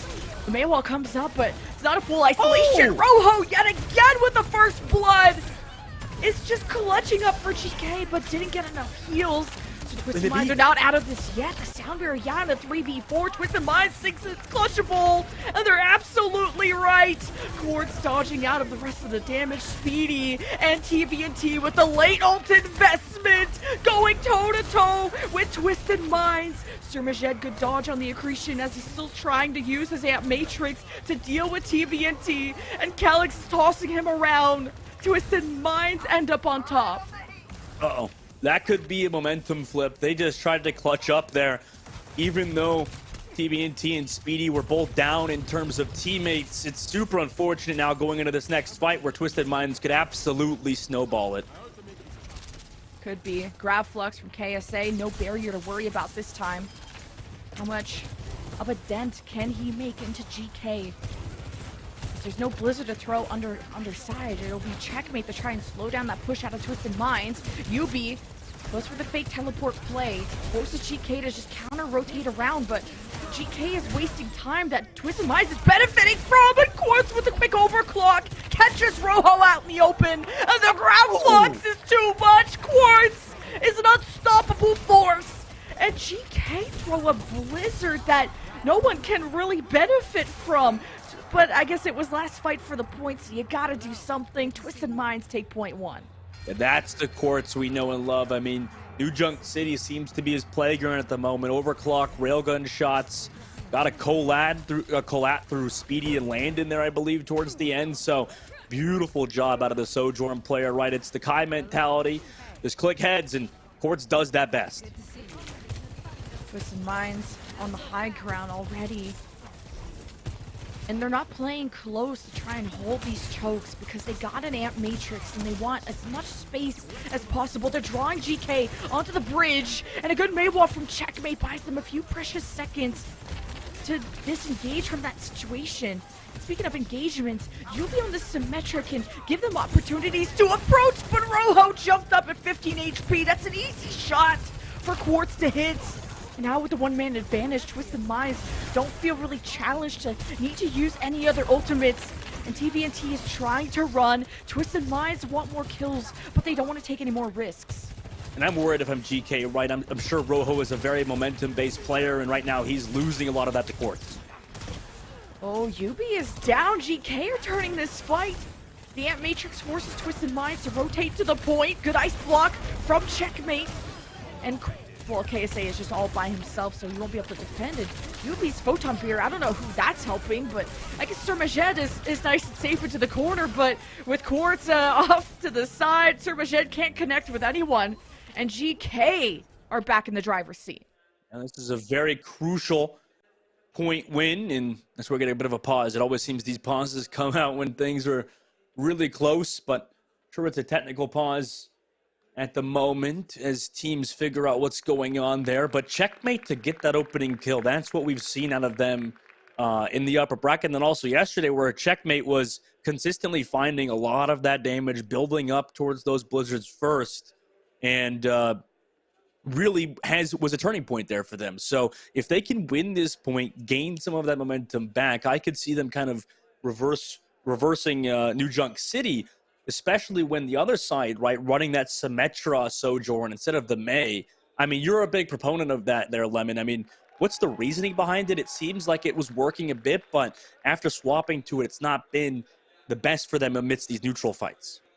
Just from what I'm seeing macro-wise, both teams are playing very far away from each other, whether it's playing off the Amp Matrix, really just depending on these Sojourns to get the first picks. And this is what's really defining these fights, right, is the Sojourns. Whether it's Rojo or Quartz, they've both gone toe-to-toe with Quartz starting to really come alive. But I think the Symmetra can really help Twisted Minds crank the gear to nitro. When they get that first pick, they can use a teleporter to get close, and a lot of the times UB goes for fake teleporter plays where he places a teleporter behind GK, either goes in by himself or no one at all, and this forces GK to have to pay attention to that teleporter and destroy Twisted Minds can take to access squishy members of GK, especially if they're caught without critical cooldowns like a Sojourn jump, like a May ice block. So Twisted Minds can dictate the engagements with that Symmetra teleporter. 100%. And, you know, usually he's not the type to make mistakes either because, you know, like you said, they're really good at just keeping that momentum. Is yet another champion is crowned in the crowd. A beautiful trophy, by the way, that World Cup trophy. But yeah. You know, obviously, okay, Rojo greater. Yeah, I mean, the thing is, I'll change topics a little bit here. Rojo is a very talented player, but to me, he seems like a very confidence-driven player, right? Like, if he doesn't have a lot of that, you know, those kills, those easy kills, it's hard for him to kind of get going. Whereas it seems like on the other side, Quartz is that consistent rock that Twisted Minds have relied on consistently throughout the year. And it's not necessarily that like Rojo is a bad player. He's a really, really talented player. As there's, I mean, obviously he's gained a lot of crowds recently, a lot of fans recently. But, you know, for him, I would like to see him get a few of these easy kills in this map in New Junk City, kind of get back on the board. And versus the Symmetra, there might be some, you know, more openings, I guess, Lemon, because there's no May walls in the way anymore, right? They can always jump on you with those TPs, but as long as you're aware, you can maybe counter it. The fans getting hyped up. Twisted Minds fans here with all the scarves and GK on the other side cheering on Rojo. And of course, you got Hadi and Unter from the side of Twisted Minds. Of course, you got streamer fans in the crowd. And yeah, that's a beautiful trophy to have to fight over in a huge prize pool. And this isn't even the first season of the Saudi eLeague. And I just wonder how long this dynasty of Twisted Minds is going to reign over the Saudi eLeague. Like, there has to be a super team that comes up. And GK seems to be the best shot at taking them down from that throne. But yeah, it still is 2-0 Twisted Minds right now. Yeah, it still is 2-0 Twisted Minds, and Twisted Minds have that first point too. And it's always hard as well coming from the upper bracket with no advantage too. So for Twisted Minds, you know, going into this, they just need to win this next point, get a good recontest off. But GK have some ults to work with on the defensive side. Defending the point now, yeah, is GK. Can have a blizzard, and I think that's why they want to play nice and close. And the May wall there misses from Checkmate. Twisted Minds squeak by. And the graph flux from KSA and TVNT. This Lucio Calyx can't use the barrier to counter it. A huge play from TVNT. Speedy gets his off, and that's sustain that GK can work with, but the Quartz damage is a lot. Oh. He's already got two, and he's down to with Rojo. Quartz shut down, but the damage has been done. Twisted Minds, it's a 2v2 with overtime in favor of GK. KSA is just waiting for this Calyx healing to come back. Somehow, Twisted Minds cap, and they buy themselves more time, and TVNT, I think, is by himself. So he might get staggered here, but reinforcements are back in time. They did use the immortality field there. Landon's got the Ant Matrix, but so does Sir Majed, so it's kind of a matter of who's going to pop off more with theirs. Oh, this comes down to the last fight for point 2. Will it be Twisted Minds going to round point? Well, Quartz is still getting first bloods time and time again, but without Sir Majed, Twisted Minds will lose in the long battle, and GK know this. They're playing aggressive. They're just running down KSA. Overtime dwindles away, and point 2 goes to GK. And for as good as Quartz is playing, he's always limited to either if he has the overclock or a railgun shot, right? So he's always finding at least one kill, but has to charge up another railgun shot with his primary fire. So he's kind of limited by just game mechanics at the moment, while the rest of his team is kind of letting him down right now. GK taking full advantage off of their amplification matrix in that last fight. And this is where you cut off rotations towards the next point. UB's teleport gives Twisted Minds some options, and I think Checkmate wants to be able to dictate those engages too, and that Symmetra swap can make all the difference, especially when the May walls weren't working out. But as I'm trying to hype up the guy he's picked, his teleporter goes down and he's not able to escape, and TVNT is much more unhealthy compared to KSA. So this is Twisted Minds already capping. UB gets himself out of bad situations, and GK just can't find any trades to make this winnable. GK's just got to reset quickly. TVNT, oh, that's an awful stagger, and same on the Teenage, but I suppose it was a matter of time before they lost those members of their team. Twisted Minds will turn this 30% surely into 70%, which will make it very hard for GK entering last fight, even though they've got 5 ultimates. Twisted Minds also are very close to their own 5. And just winning that neutral fight is huge for Twisted Minds to get already halfway to capping the point. Now with 10 ults almost on the board, it's all about execution and no excuses at this point. Twisted Minds defending, and fake TP play from UB as for TVNT steps up, landed behind him with the Amp Matrix. Graflux from KSA dodges the accretion, targeting TVNT, gets him low, but not low enough for Speedy to worry and use the sound barrier. It's 90% plus though. Twisted Mind's got to make a decision, and they're firing back. Sound barrier, Quartz with the overclock. He gets 2 and 3. Quartz delivers every single time. Almost the ace, giving Twisted Minds round point on New Junk City. I mean, what do? Quartz got that 4K in the fight. I don't know how you stop him besides Teenage just hitting one more headshot, right? He hit the body shot, I believe, onto him, but you can't really be as consistent as he is. Look, even Quartz needs a second to just recollect himself because he might have just like thrown his arm out getting all of those headshots in that last fight. Quartz is so consistent at a high level, and Rojo is losing out more and more as the map goes on, but GK have to stay composed. They can't fall over their laces like they did in that upper final. They gotta just keep pushing, keep peeking as much as they can. And TVNT steps up, right into the Surmaged and Matrix, but Speedy helps out with the sound barrier, but without landed and Surmaged, it all comes down to permanent damage. And Checkmate is just getting booped up. Quartz was on a 10-kill streak. That was insane. But Rojo having some presence. TVNT winning the frontline battle gives GK back the point and a fighting chance to come back. Yeah, GK answering back. I mean, they've just been so consistent with that so far. You know, they don't want to lose this map, obviously, so they're going to keep fighting back with that sound barrier from Speedy. That was perfectly timed. Even though Landon got picked off early, they still had their game plan and followed through with it. Another pause. This is tough for momentum, absolutely.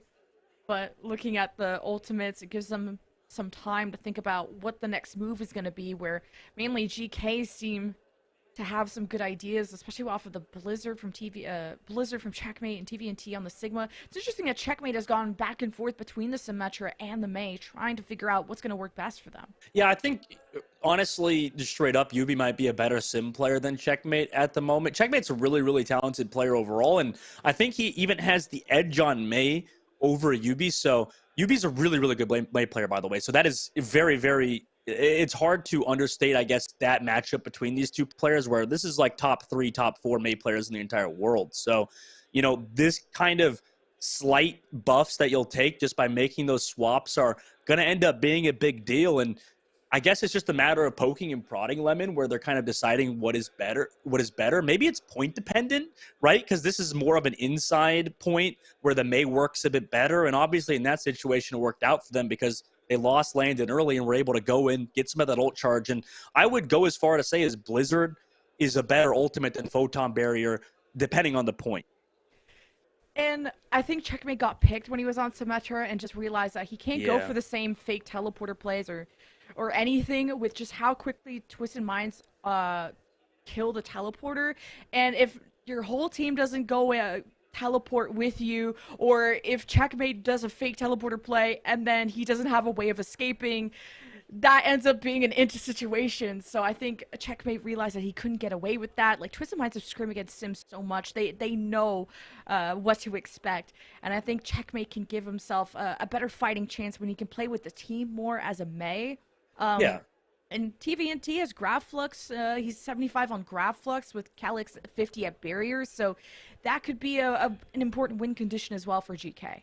Yeah, he really has been like an off-tank for this team right now, right? Because Mei obviously has more HP than Symmetra and is kind of that character that can take a lot of the cooldowns out of the likes of Twisted Minds, right? Anytime you're seeing KSA go for an accretion, it seems like he's there with the ice block, or whenever a Gravitic Flux is used on him, he can ice block it. So he's doing a good job of just straight up buying time with his health pool, which really ends up favoring GK in a lot of these fights, and especially when they can get those sound barrier engages off. If he's just able to go around with his blaster, just freezing everybody or getting them very low just through the damage output that Mei now does, it's been very good for GK, especially in these fights where they need a comeback, right? I mean, they're down 2 points right now at the moment. They need every single one to make this comeback, to come through with an ultimate advantage and close out. And maybe GK chose this map because it's maybe friendlier towards the Mei. It's a lot closer quarters compared to Suravasa.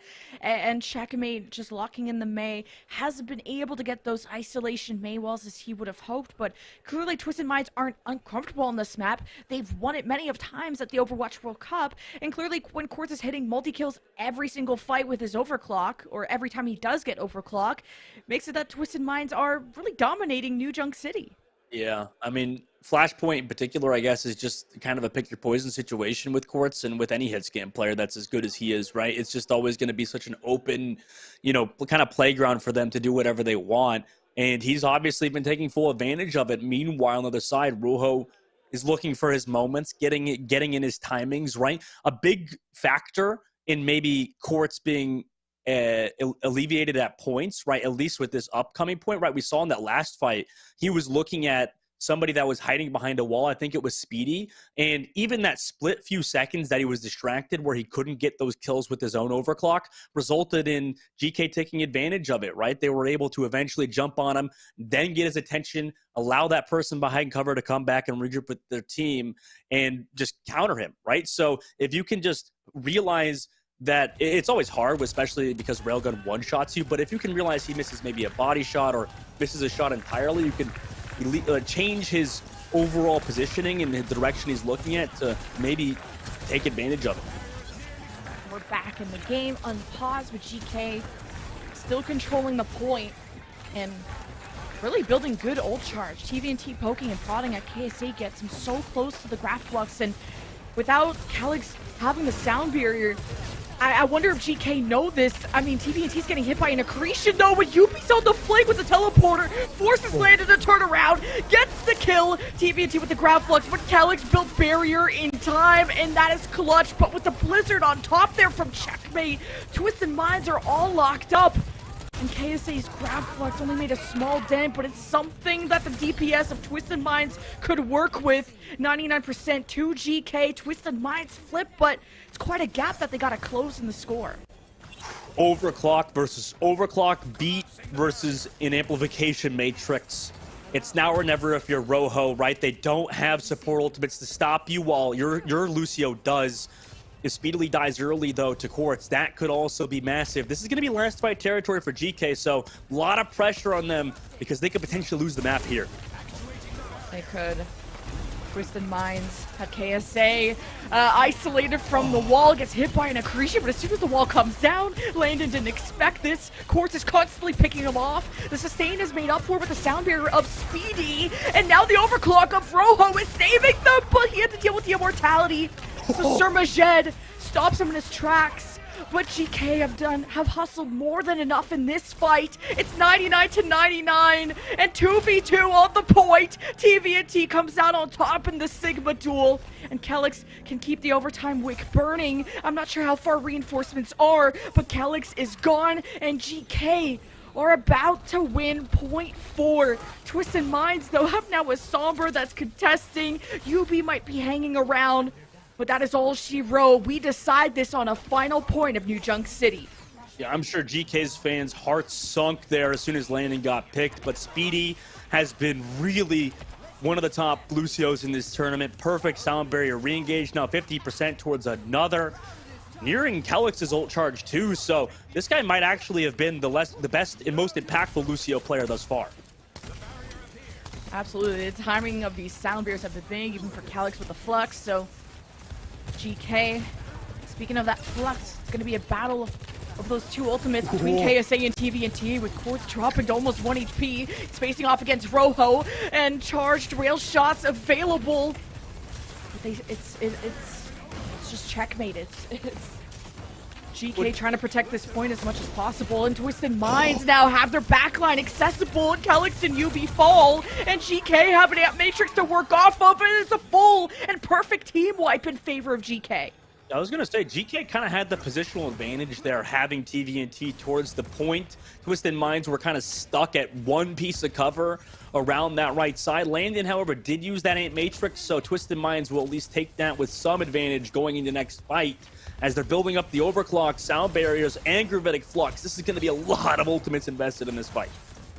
Yeah, Twisted Minds don't have a shield, so they're taking their time, moving through this main choke with Checkmate at the ready to go for a Maywell isolation, but UB helps the team just teleporting, but he got the wrong memo. He rotated to the wrong side.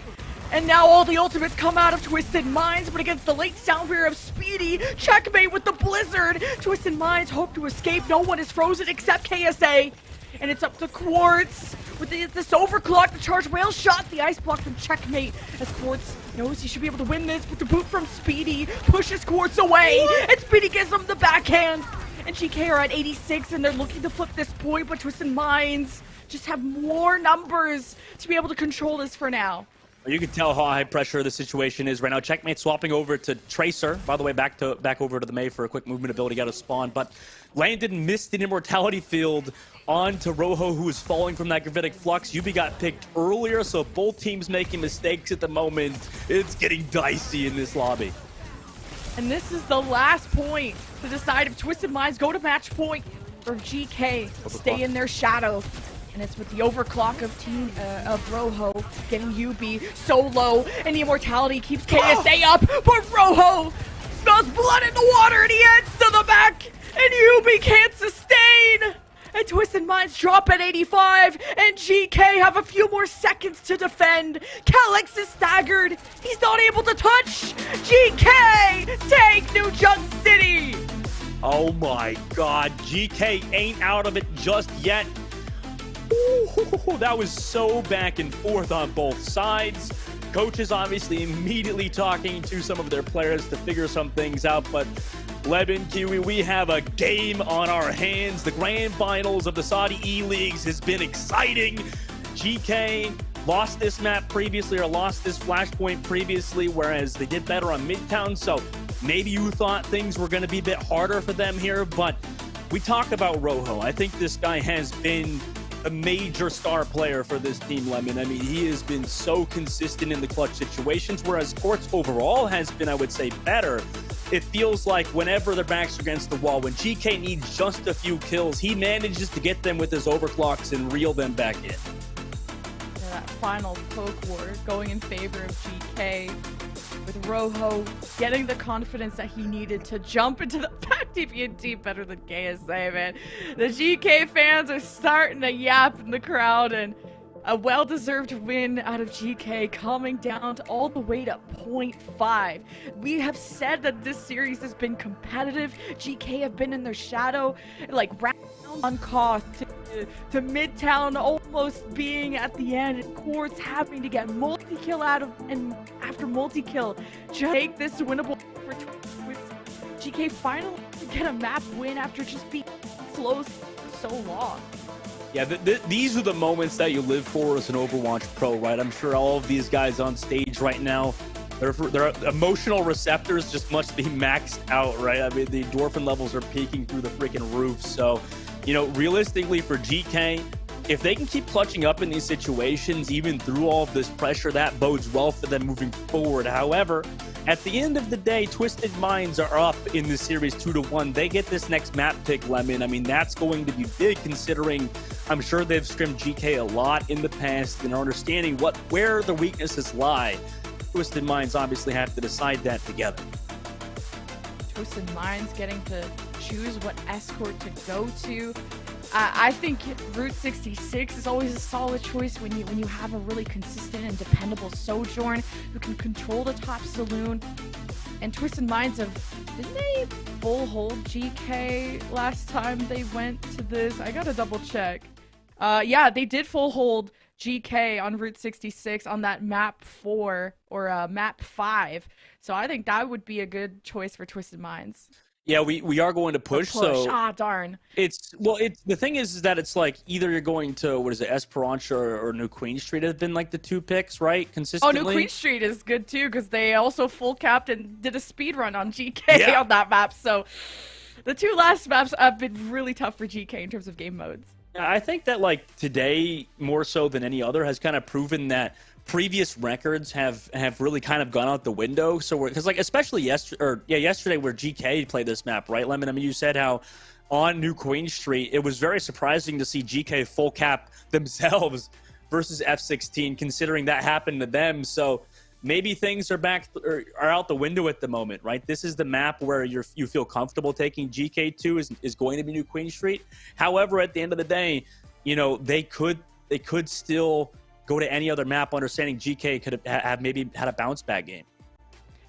Yeah, GK, I think it's different how those two New Queen Streets went. And it's actually Esperanza that comes out of GK. And this is an interesting choice. I don't think they've gone to this map on in this bracket at all. No, and Esperanza, I think, is one of my favorite maps to watch on push because it's so dynamic. I mean, it does feel like overall on this map, it is a I mean, it's a push map, obviously, but it does feel, you know, very push-pull centric, right? I mean, it's been very consistent for both teams to just kind of, or sorry, teams in Overwatch in general, to on this map always make that comeback with maybe 2 minutes left, right? No matter how far that card is pushed. I think we saw it the other day in Saudi eLeagues where a team was up 5% or 85 meters compared to 44 with like a minute and a half left, and somehow, some way, they came back, overcame that deficit to come back. So as a fan, as a spectator, I love this map, but as a player, this map gives me a heart attack. It does. With push, it's now this aggression that Twisted Minds have can really be rewarded. Just if you get that first pick, if you can chase and just give yourself more staggers, it's every meter counts on a map like this.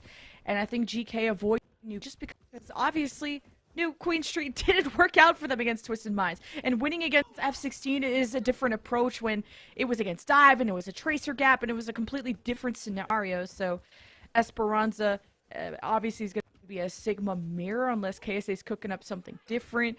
But no Symmetra from Twisted Minds is interesting. I think having control of the top bridge, Symmetra makes that a bit easier, but we'll see how UB's poke does on the Mei. Yeah, UB's been that Mei Symmetra player thus far for Twisted Minds. No difference, obviously, like you said. GK rocking with the same thing. And, you know, honestly, I think it's a matter of this first fight being very positional based, right? Who can get around that outside, find those angles for the Sojourn player of both Rojo and Quartz. Right now, it's the duel of the Sojourns. Both teams are playing quite close to each other, trying to look for that Mei wall, as Quartz can even get charged up off of that. Checkmate is putting a lot of pressure onto Quartz, who's forced to jump out. And the charge rail shot doesn't act. So some initial push going for GK as TVNT's half health. And I guess Twisted Minds, mainly KSA, is around this corner. Didn't get that info that TVNT is low, because that could have been a window of engage for Twisted Minds. Yeah, they need to keep making Quartz uncomfortable. GK does. They've already pushed them back all the way towards the bridge and have a solid positional advantage, but it's up to them to take advantage now. Yeah, this top bridge control is solid for Quartz, and Twisted Minds are playing around the pillar, so they can go for a flank if they want to, but they haven't been a flank-heavy team, at least compared to someone like Checkmate, who I think is trying to reel that back in a little bit. It's just a stalemate between these two teams. Landon's got Amp ready to go in this fight, too. He's built it first before Surmajet, but I don't know if he realizes that they could definitely make a play with that in this fight.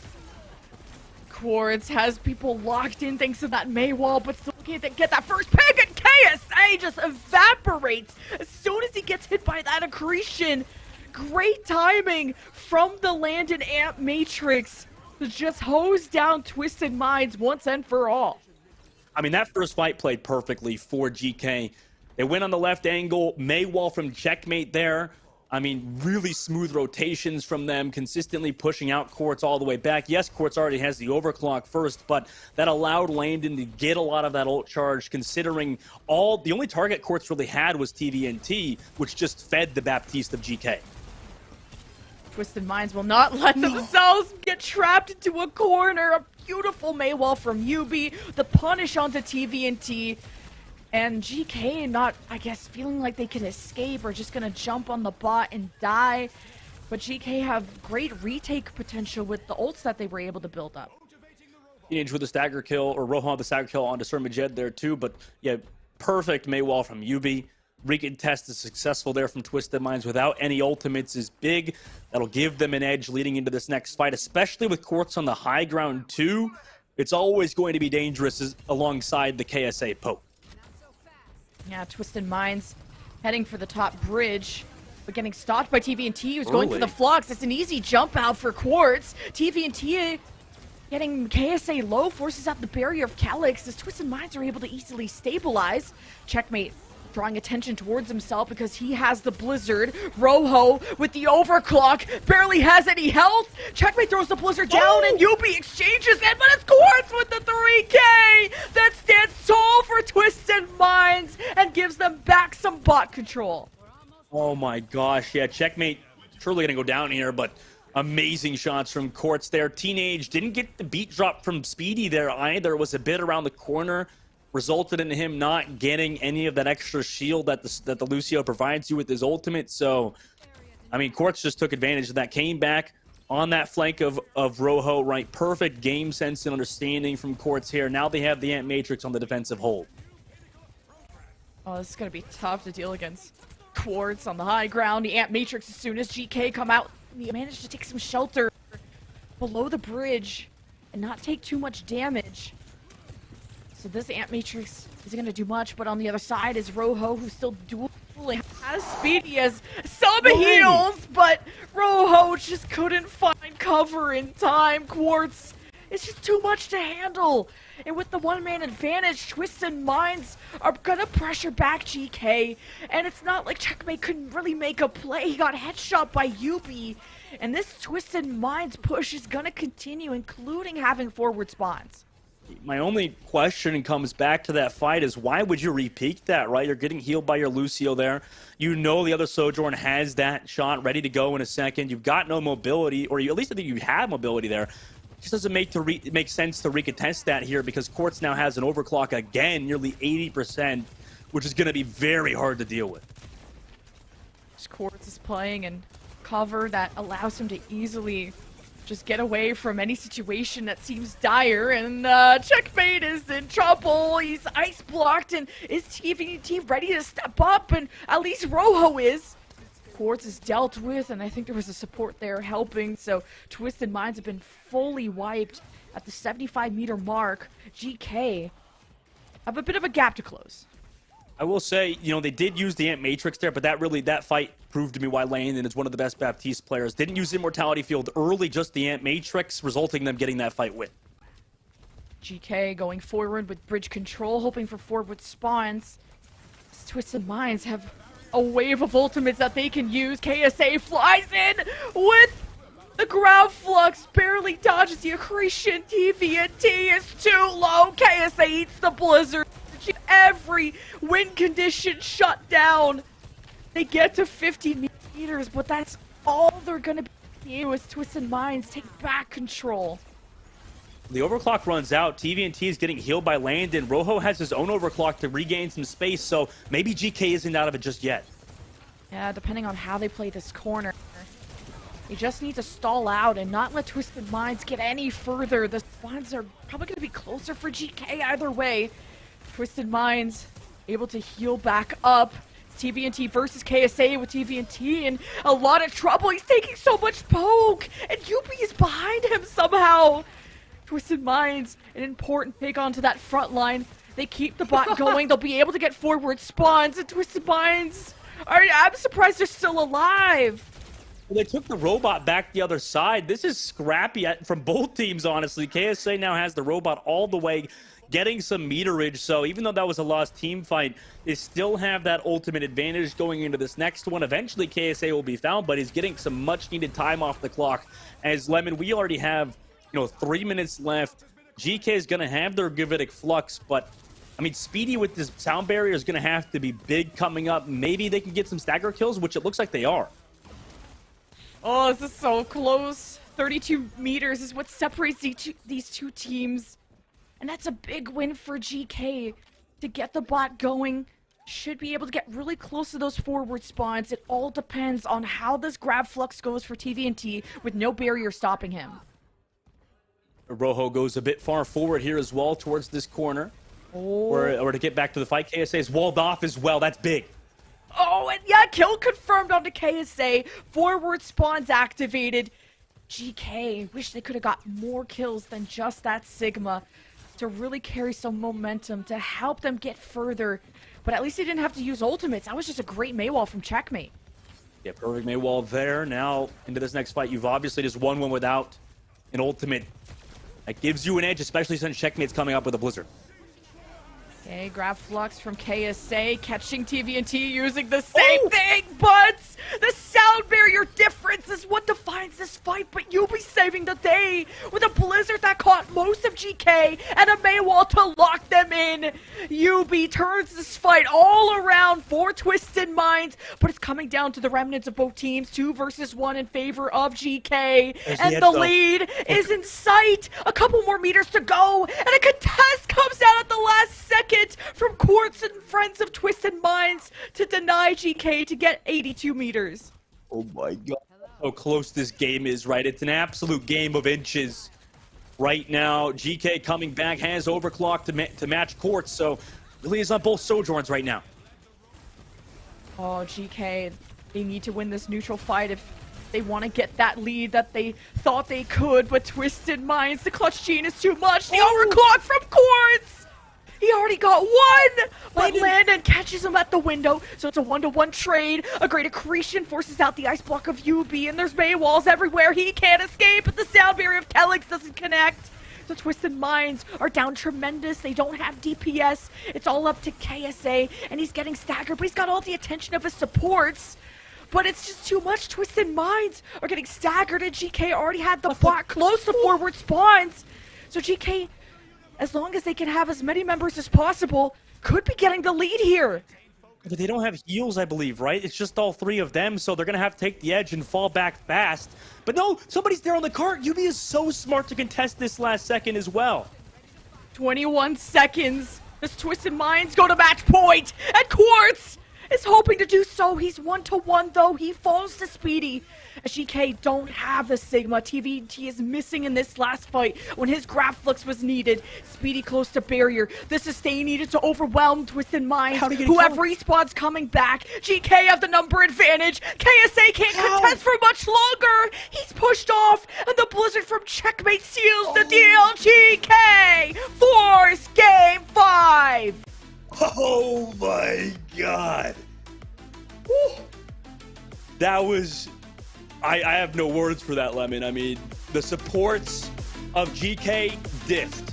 They diffed so hard alongside the DPSs.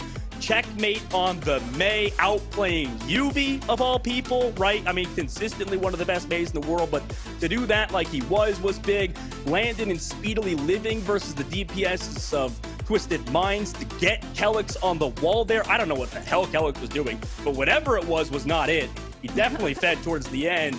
Amazing work from the supports of GK to tie the series up, and Lemon, we have a freaking series on our hand. We do. What a comeback. From 0-2 to 2-2 in this series. GK with 2 unanswered maps, but coming down to the absolute wire, to the final point on New Junk City, to the last overtime, pretty much overtime, last 30-second push for GK to clutch, coming down to what, a 3 versus 1, like, just absolutely incredible.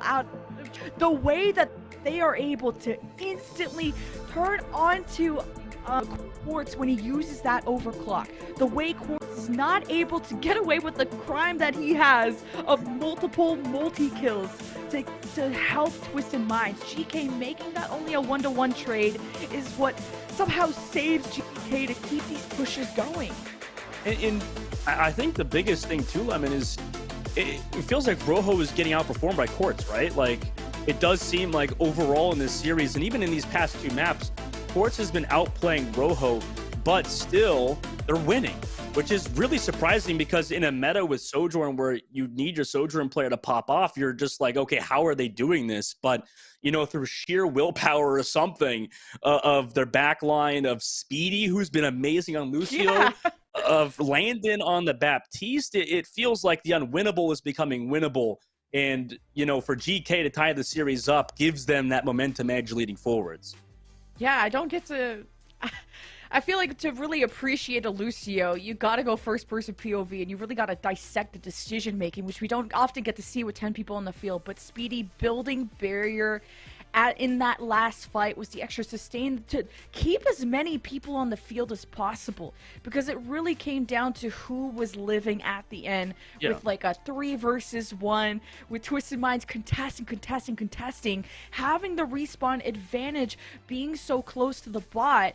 GK learned their lesson from Midtown. They got better at winning fights quickly when it comes down to these hectic, high-stress, tense moments. GK really clutched up because of Speedy's sound barrier, because of GK's all-around reaction to shutting down Quartz's overclocks, to GK's composure, to being down in the series, to choosing maps and being able to come back. It's incredible stuff that we're seeing out of GK, but it's not over yet. It's first to 4. We have a break to give these teams a chance to breathe, so we'll see you after this.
GK hope to topple Giants as they come back 2 maps in a row. It's been close, Dustin. New Junk City, Esperanza down to like the last fights. Yeah, it really did come down to the last fights, which is surprising considering, you know, the storyline of the first matchup between these two teams was Quartz popping off, and he was pretty much doing the same thing today, Lemon. I mean, it was so out of him.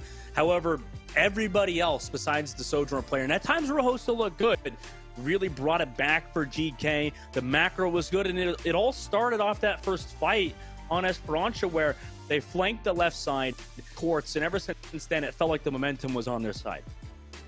And the momentum is on GK's side, but Twisted Minds are also not making it easy. They are not done yet. I think they have now fully woken up, and now we need to see Twisted Minds hit a newer peak, a higher ceiling, because GK have been in their shadow, but for no longer. GK are done being prey. And it's Twisted Minds going to Route 66. This was the map that they full held GK on to really instill the full tilt, I think. Yeah, I mean, they're looking to do the same, obviously, right? I mean, this team has been very good on Route 66, and it's a reason why it's been that one of their map picks, right? And you know, a lot of that is due to just Quartz being able to have those angles, right? I mean, it's a lot easier for Sojourners to get work done on a map with a lot of high ground, right? To build up those railgun shots because you want him to do so as consistently as he has. But if you keep asking Quartz to do as much work as he has been with no reward, I mean, this guy's going to break his back at some point, it feels like. He's going to need some surgical, like robotic parts in there or something because it feels like he's putting the entire world on it right now. It is all up to Rojo to be more competitive against Quartz, and this is going to be an entirely new Route 66 where I think GK had maybe given up at this point. When we got to this map, it was the end of the series, and I think this is going to be different when you have a more competitive 1v1 Sojourn matchup. Wondering on the attack, UB sticking to the Mei. This is probably going to add to the poke and add to the pressure at range, and maybe not having an easy engage tool, obviously without that Symmetra teleporter. We'll see what they end up on, but is GK wanting to hold close? Because obviously as many fights as you can force would be ideal, and yeah, they are holding close. I feel like it only works with Reinhardt comp, but you know, if it works for you, right? You find that opening pick, you can potentially snowball it off this close hold. That is a close hold. Twisted Minds approaching, and they have KSA on the right here, and GK seem to be well protected as Checkmate can still get some good icicles on Quartz, who's very accessible right now. Maywalls are, I guess maybe GK's trying to draw them into this tunnel and maybe Maywall them off, but whatever, GK wasting time is big for them. They're drawing precious seconds away from this Twisted Minds offense. Look at TVNT's health, right? He keeps getting poked down. Got the Immortality Field from Landon there. So now that the cooldown's out, Twisted Minds might want to go, but they lose Quartz, as does Rojo Fall, though. Yeah, both Sojourners exchange. It's a 4v4 with Twisted Minds starting to get ahead.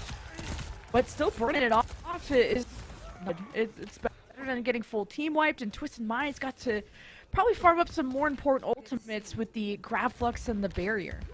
Yeah, that's going to be a big thing leading into this next fight and the rest of the map. And what happened last time these two teams matched is GK fed some ultimates because they held so close, right? KSA close towards that Gravitic Flux. Also, UB's leading in Blizzard ult charge. So, doesn't matter. Rojo just shuts everything down. And that stifles so much momentum for Twisted Minds. As Rojo jumps up looking for more, and Twisted Minds try to protect themselves with the KSA shield, but it's very low. It might have even been broken. Good scatter to hopefully find any type of cover, but Maywall from UB locks some people in, punishes TVNT, and KSA Flux seals the deal as Twisted Minds surge ahead. They look like they had their backs against the wall, but Twisted Minds bit down harder. Yeah, Landon also just used his amplification matrix and is, I think, still alive there with Checkmate over the back too. So they're going to want to recontest as a unit down an ultimate. I think the cap is in sight. TVNT wants to contest. Speedy or somebody doing so, but GK, this is rough. They weren't allowed out of any safe positions. That's a great job from Twisted Minds to get ahead of this fight. Yeah, they didn't even use any ultimates either. I mean, I would have liked to see Landon, and I believe on the left side it was Checkmate alive. Or I wanted to see them dead, potentially, there up towards the billboard, to potentially, like, just reset quickly. However, because they didn't, they got staggered extremely late, and now Twisted Mind's going to hold on to some much-needed ultimates in the Streets phase. Twisted Minds taking control of top saloon. This is a dangerous position for Sojourn to be in, for a defense to have to deal with. Twisted Minds even have the Amp Matrix, but GK just try to get around it. They get access to card. They throw the... No, it's UP's Blizzard to deny Checkmates as Checkmate throws his Blizzard down. Now it's the Sound Beers and the Grab Fluxes, everything coming out. But with Landon, no supports for GK. They just can't sustain through this. Rojo still gets quartz at the end of it before we could overclock, but you're right, yeah, they can't sustain through those ultimates from Twisted Minds, who are still holding onto that overclock, and as is Rojo. But that was still a lengthy fight, right? We're 3 minutes now in the second phase. Checkmate swaps over to Tracer real quick to get a blink and then swap back over to May, but this next fight's all going to be on these Sojourns. However, KSA is going to have a Gravitic Flux at 80%. That could also be a difference maker.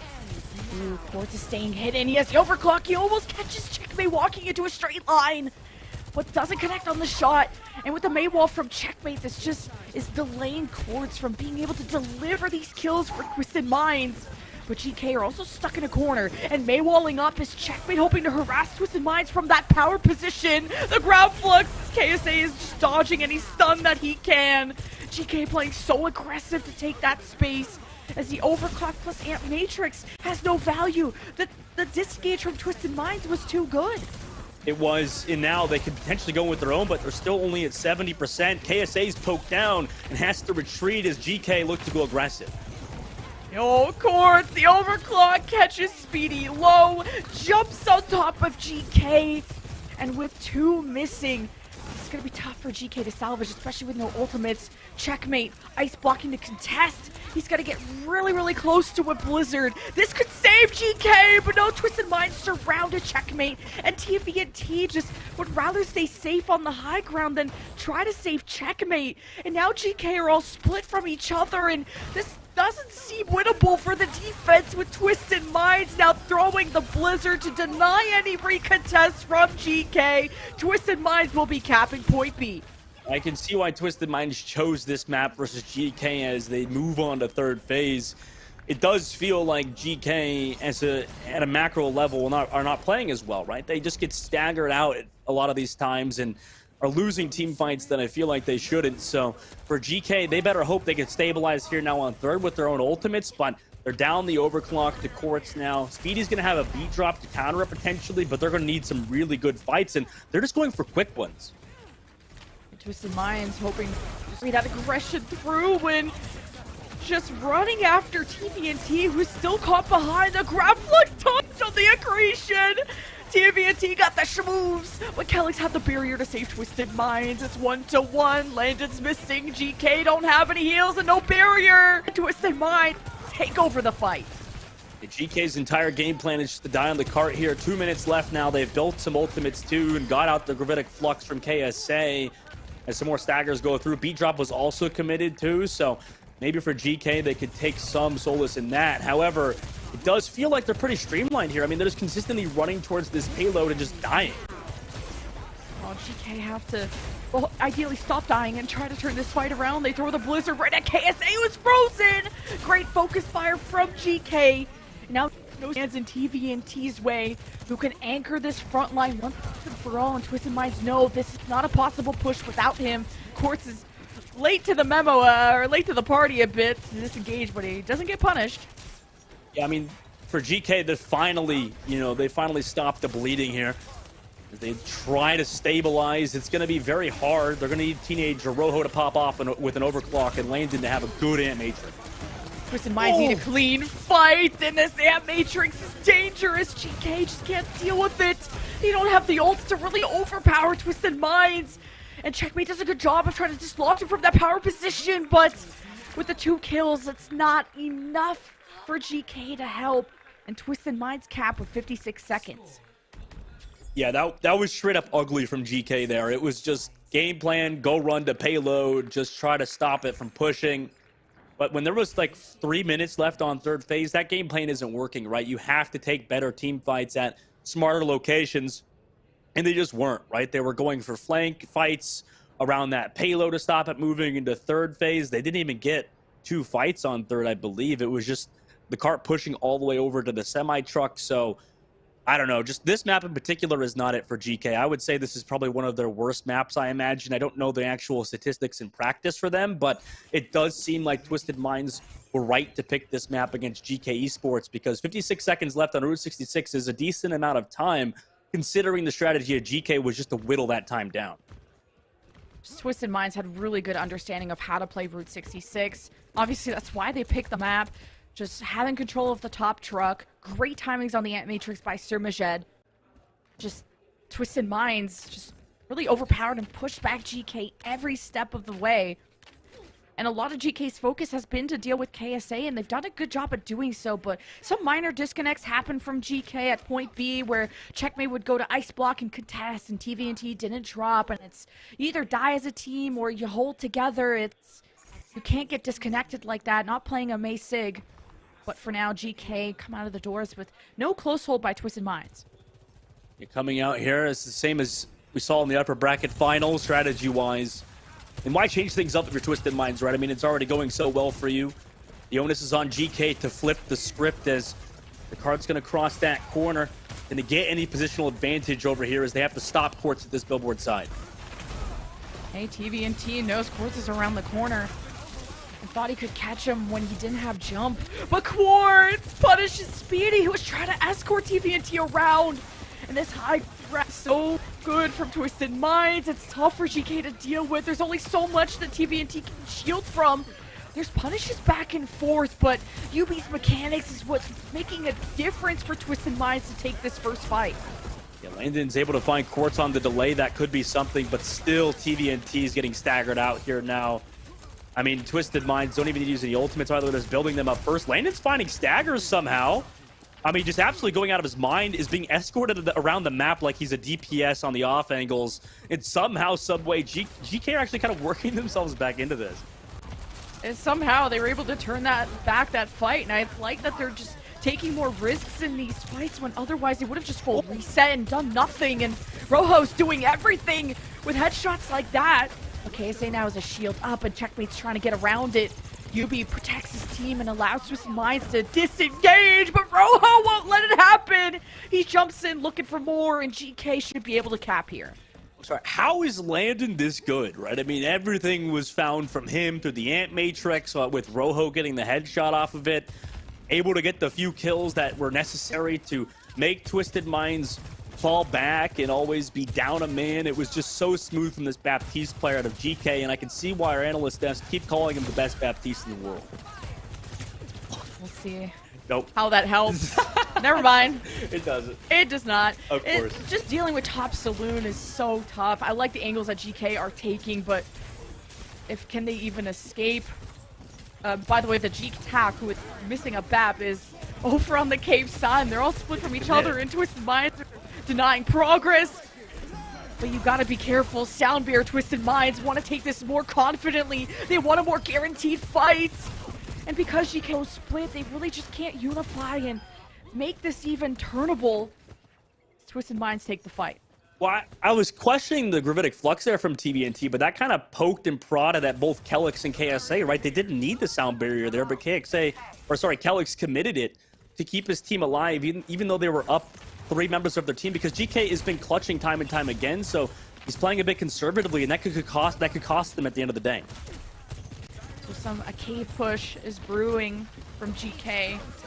See if they can get access to this Top Saloon. And okay, Checkmate is going up there. Meanwhile, UB drops a blizzard on the cart, catches a few of GK. The Soundbear and the overclock of Rojo stops Twisted Minds from getting away with too much. And they committed Twisted Minds committed a blizzard and an overclock there too. Only Ant Matrix going forward. GK really are kind of scaring Twisted Minds right now, a team that has been relatively strong throughout the history of the Saudi eLeagues right now. They're looking scared.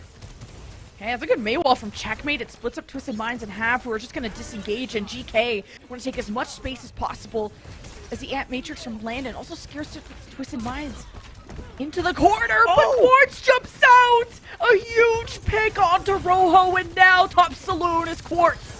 And Checkmate ice blocks. He has the Blizzard. He hopes to just try to C9 this as Twisted Minds had barely a hold on this cart. But Quartz with the 4K! Oh, he saves Twisted Minds again! I mean, this is where trying to clutch bites you in the butt again, right? I mean, Landon's getting staggered now. The Blizzard was committed from Checkmate. You kind of knew it was coming at that point, even though they lost Rojo earlier. But Twisted Minds were just able to deal with it. Not enough DPS on GK's side, right? It was just too hard without the Ant Matrix from Landon to be able to find kills through the Blizzard. So, you know, unfortunately, for every time you win a clutch, it seems like you lose one if you're GK. That's a tough fight for GK to lose with the investments that they made. Now they're not really close to anything. While it's Twisted Minds, Flux, and Barrier coming up. And Twisted Minds are on the defense, so they just got to spot where these rotations are for GK, who keep trying to get control of top saloon using the Maywalls. And of course, the climb abilities of a Sojourn and the Lucio. These Twisted Minds now still have top saloon. GK, we're just hoping to push, but it's just not that simple. KSA has the Flux to take care of the stragglers of GK, who are hoping to get at his Sojourn. KSA is such an incredible Sigma player, but it's not over yet. GK fire back with their own Flux that's countered by the barrier of Calyx, and UB's Blizzard freezes 3. TVNT, Landon, and Speedy are locked down, and Twisted Minds get the picks to clean up this fight. Yeah, what a Blizzard there from UB. Perfectly timed. Did the barrier, sound barrier from Calyx too. Kept them in it. Landon's getting staggered yet again. And now, Lemon, we're about to enter last fight territory. 43 seconds left to go. There's also an overclock on Twisted Minds' side. And with how Quartz has been playing so far, you can't help but feel like the inevitable is coming unless there's a Landon clutch. GK were destined to lose that fight with no ults. But Twisted Minds have good economy. They can cycle. They have more options in the next one. GK don't have a huge advantage coming into this. And if anything, it's a disadvantage with less than 20 seconds left. GK using the Maywall to try and approach, but Rojo's off angle is denied there by Quartz, who jumps in. GK have been trying to ignore Twisted Minds, to go under them, to try to get the car push, but she needs to deny this power position, and Quartz backhand checkmate deals with Speedy. Goodbye to Landon, goodbye to GK. Twisted Minds take Route 66 and go to match point. Oh my God. That was insane. Calyx showing some hype and energy there, and as is the rest of Twisted Minds, Levin. That was insane from Quartz. And it was almost good by Landon there. However, at the end of the day, Checkmate tried to find the kill onto Quartz, which unfortunately he couldn't. Right, that Sojourn brings far too much firepower. And obviously, Twisted Minds are really harnessing the energy out of their home crowd today. And this is why you pick Route 66. The positions that these Sojourns can take. If you don't win the distance battle, if you're a Sojourn, there's not really much that the rest of the team can do. While Esperanza was a different story. Quartz was a lot more accessible, a lot closer range. So you could have Lucio's get in on the action. You could have Maze get in there and Maywall up. And Checkmate did his best to get around to at least make Quartz uncomfortable, but Quartz had backup. Quartz had Calyx booping people down, or Quartz would have UB Maywall and protect him. And then you can't discount that KSA is so damn annoying on the front line that you have to get around him, and you can't ignore KSA. So GK had a lot tougher of a time to deal with the Sojourn matchup just based on the map geometry. Oh, 100%. Yeah, and you said how Calyx was having a better map. I mean, he definitely did. Really, really important map for your Lucio player to do as good as he was consistently through these overall aggressive plays he was making, through perfectly timed barriers, also ult cycling incredibly well. And, you know, for GK Esports, you just got to hope that Rojo can kind of put that map behind him because, like I said, that was just not a good map from Rojo. I would say that he had his moments for sure, but it was definitely the Quartz show towards the latter half of that series, right? Landon was consistent with his skills. That was the big comeback mechanic that GK had, was just those amplification matrices. But as a lot of you guys know that play Overwatch, right, even if you win team fights with like really fight-winning ultimates, usually it's those upcoming team fights that you're really worried about in the neutral, especially against Sojourn players that are as good as Fort. Well, Rojo did better today compared to the last Route 66, and I think he really shined on point A and kind of the start of the ball rolling for GK on point B. But once Twisted Minds were able to stabilize on top Saloon, be able to get it back every single time, that is a position of the map that is just so hard to deal with. And then when you only have a Mei that can kind of help you get up there, maybe like I know Checkmate isn't super comfortable on Symmetric, compared to a Mei and other choices, obviously. Just how could you get easier access to the top Saloon was a problem that GK tried to figure out, and because the range battles weren't necessarily going GK's way, they tried to draw Twisted Minds towards the cart, where then Twisted Minds picked them apart. GK came up with a lot of different ways of approaching the fight, but the problem still remained the same. Quartz is too good.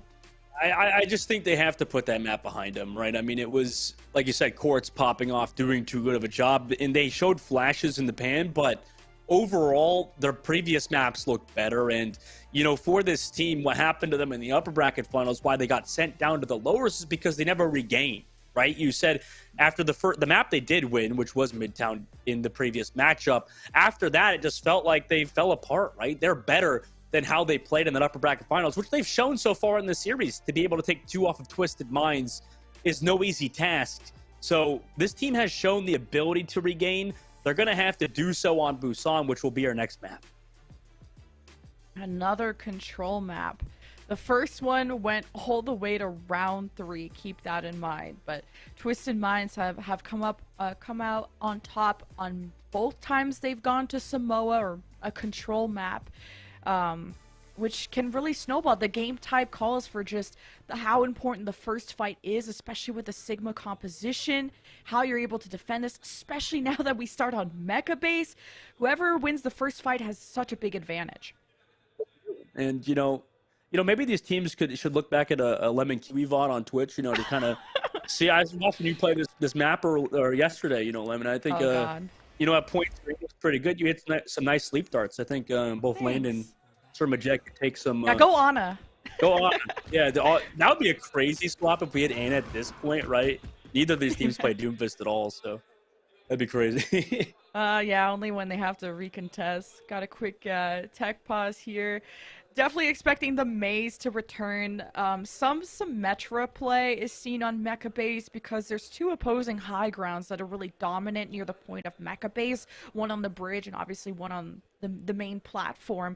And a lot of Symmetra teams like to bounce between those 2, or at least try to get access to the other team that's going to be on the opposing high ground. If you feel like you can't win the poke war, or if you get the first pick, kind of similar to New Junk City, use the teleporter to dictate the engagements, forcing Checkmate to have to mirror that to be able to go toe-to-toe. But Checkmate was losing out in the Symmetra war there, so was much more comfortable on the Mei, which might bode well for GK on Mecha Base at least. Yeah, and for Twisted Minds, UB also had some very good maps, even though it's been, a little quieter for him compared to Checkmate. I would say on Route 66 specifically, he kind of shut out Checkmate, or I guess the entirety of Twisted Minds did, through perfectly timed Mei walls or overall good blizzards. It seems like as a unit, they've kind of figured out how to play the Mei comp as well, which is no surprise considering UB has been so good on the Mei throughout his career. We'll see what the second DPS ends up being. Mei Sim definitely could be in the cards. Got a lot of utility. DPS that ramps up over time. And then you would have 2 options of one, you have the isolation walls when you're able to defend the point using, the Mei wall at the main door, to now having a Symmetra teleporter if the team does manage to break out and you want to battle on opposing high grounds. Quartz gonna be on the Mei? And KSA is on the Ramatra? Interesting. Not a super common composition for Twisted Minds, but they have been very flexible in the past. But KSA clearly comfortable on this, making the call, using the block, but he's prone to getting hit by accretions. But there's so much sustain on the side of a Ramatra that he seems to be dealing with the pressure really well, and allows Yubi to build up DPS. Yubi getting a 2K there is what defined the fight for Twisted Minds. Twisted Minds just looking to brawl. They said, okay, we could just take the mirror, or we could just run it down, right? Just make sure you're always uncomfortable. Never allow Land in any space to work with because he's got a Ramatra in his face. The rest of Twisted Minds just swarming GK right now. Here's those opposing high grounds I was talking about. Symmetra's available from both sides, and fake TP play from Twisted Minds. No, they're full committed. And the teleport is destroyed, so they might have gotten split up, and I think that's what hurt KSA and Surbajet in the end, along with beautiful Maywalls from Checkmate to cause all of that chaos. And Twisted Minds give up the point at 26. Beautiful recontest, and you're right, unfortunate TP play there from Twisted Minds got Surbajet killed, which has been a big factor, honestly. As good as Surbajet is as a player, in this series in particular, he's been the focal point of GK's engages. Making sure they can be consistently killing this Baptiste has been a priority. Good Maywall from Checkmate. I'm surprised he didn't commit to the Blizzard. But now he throws it down, and Twisted Minds trying to protect themselves with the Photon Barrier, and the Ice Block from Quartz is well timed, and he gets rocked right into the immortality of Surbajet, flying above and beyond as TBNT with the Flux late against the Calyx Barrier does a huge dent into Twisted Minds, and GK come out on top. Although they're frozen, they are still alive. Yeah, KSA is going to have their remote role leading into the next fight, but I can't say I like this Ramatra composition. It feels like GK just has overall more DPS, you know, through the patch changes, through also balance in the game. Right now, Ramatra may just not do as much damage, but maybe this fight will turn things. And a quick escape from Twisted Minds. The annihilation from KSA. He can't be slowed. He can't be stopped. As Twisted Minds move forward, he's just punching everyone to death, and GK are trying to run speed. He's doing his best to corral the team. And a huge annihilation from KSA gives the objective back to Twisted Minds. Right, but we're gonna have to see what happens next fight. I think obviously the annihilation play was gonna work out for them. However, for GK in the neutral game, that might give them an edge. If KSA and his team, though, and Twisted Minds can win this next fight, that might bode well for this Ramatra composition. Twisted Minds, if they win this fight, they'll get back the lead. TVNT keeps himself at a distance against this Ramatra. Goes for the accretion and almost hits Yubi with it. Twisted Minds protecting themselves, and the TP plays from Rojo forces Twisted Minds to have to respect it. And TVNT gets exposed without a shield, and Yubi is just melting everyone's faces off. And Quartz is adding to the equation, adding to the pain.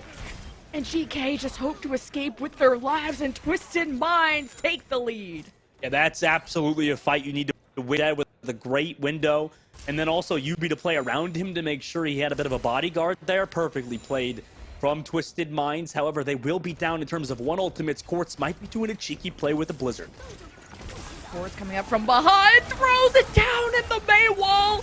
They are stuck, but Speedy's able to get the barrier off. GK are living. How? The clapback against Twisted Minds as massive for GK off of the Blizzard play from Checkmate 2. Incredible stuff. 98 plus for Twisted Minds. The flip goes through for GK, and they have to be perfect from here on out.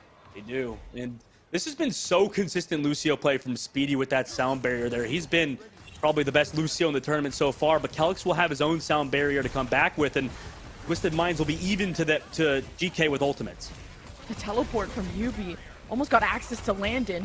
I think Rojo helped them disengage from that as they're using the speed of Speedy to get away as KSA approaches. He's got the barrier, he's got a cushion, and he's got annihilation. He races towards GK.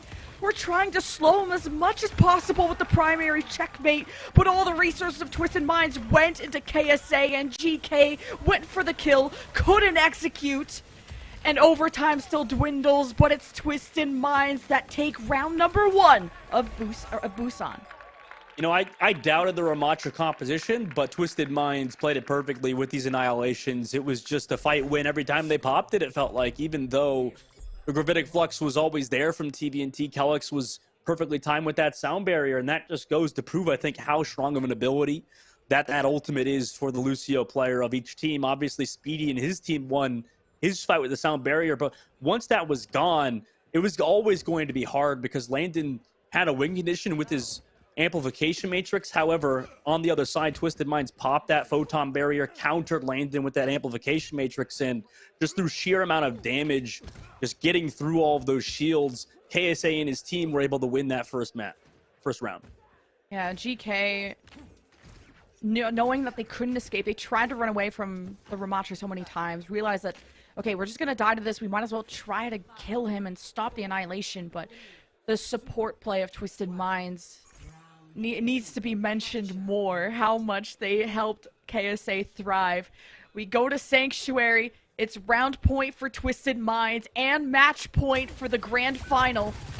And it's the Battle of Soldiers! No, it's actually a soldier also from Rojo, and somehow Yubi is caught. The Twisted Minds hope to race back. Calyx activates the speed. GK hoping to not let them escape.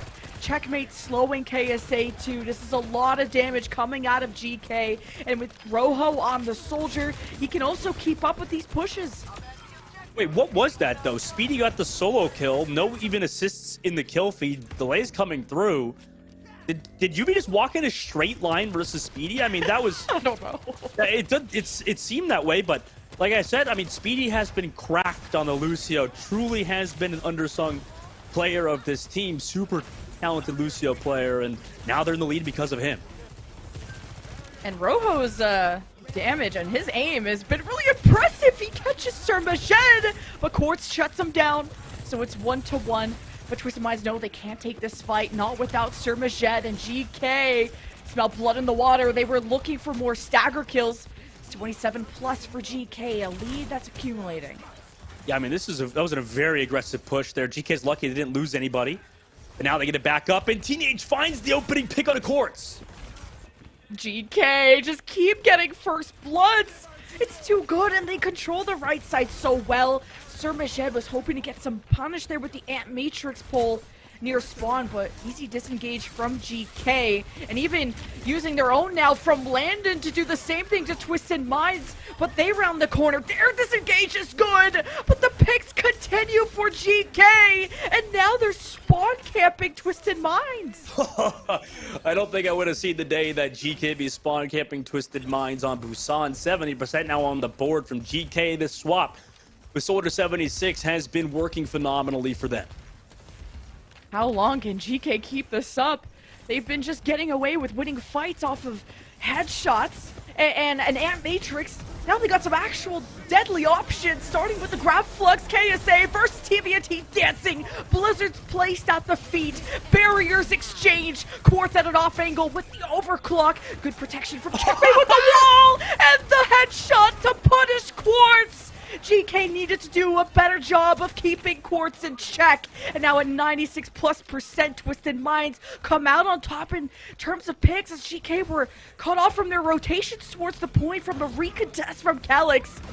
Now Twisted Minds are flipping, but TVNT and Landon will not go down without a fight. Rojo with a tactical visor. KSA caught without cooldowns. He has the grasp to buy himself some time, but Rojo comes out with the crown on his head as GK take back the point, and soon round number 2.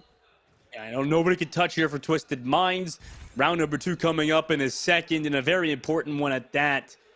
As, you know, for GK, I don't think I've seen such an aggressive hold like that in a while in the pro scene, Lemon. That was crazy for how long they held it there. It almost bit them in the butt there with Twisted Minds making it messy, finding those picks on an off angle from Sir Majed, and then eventually Calyx touching the point. But they kept it cool, they kept it calm, rotated to that point together, and then eventually, like you said, that tack visor came out from Rojo to close out on Twisted Minds, and now we're going to what could be a grand finals deciding round number 3.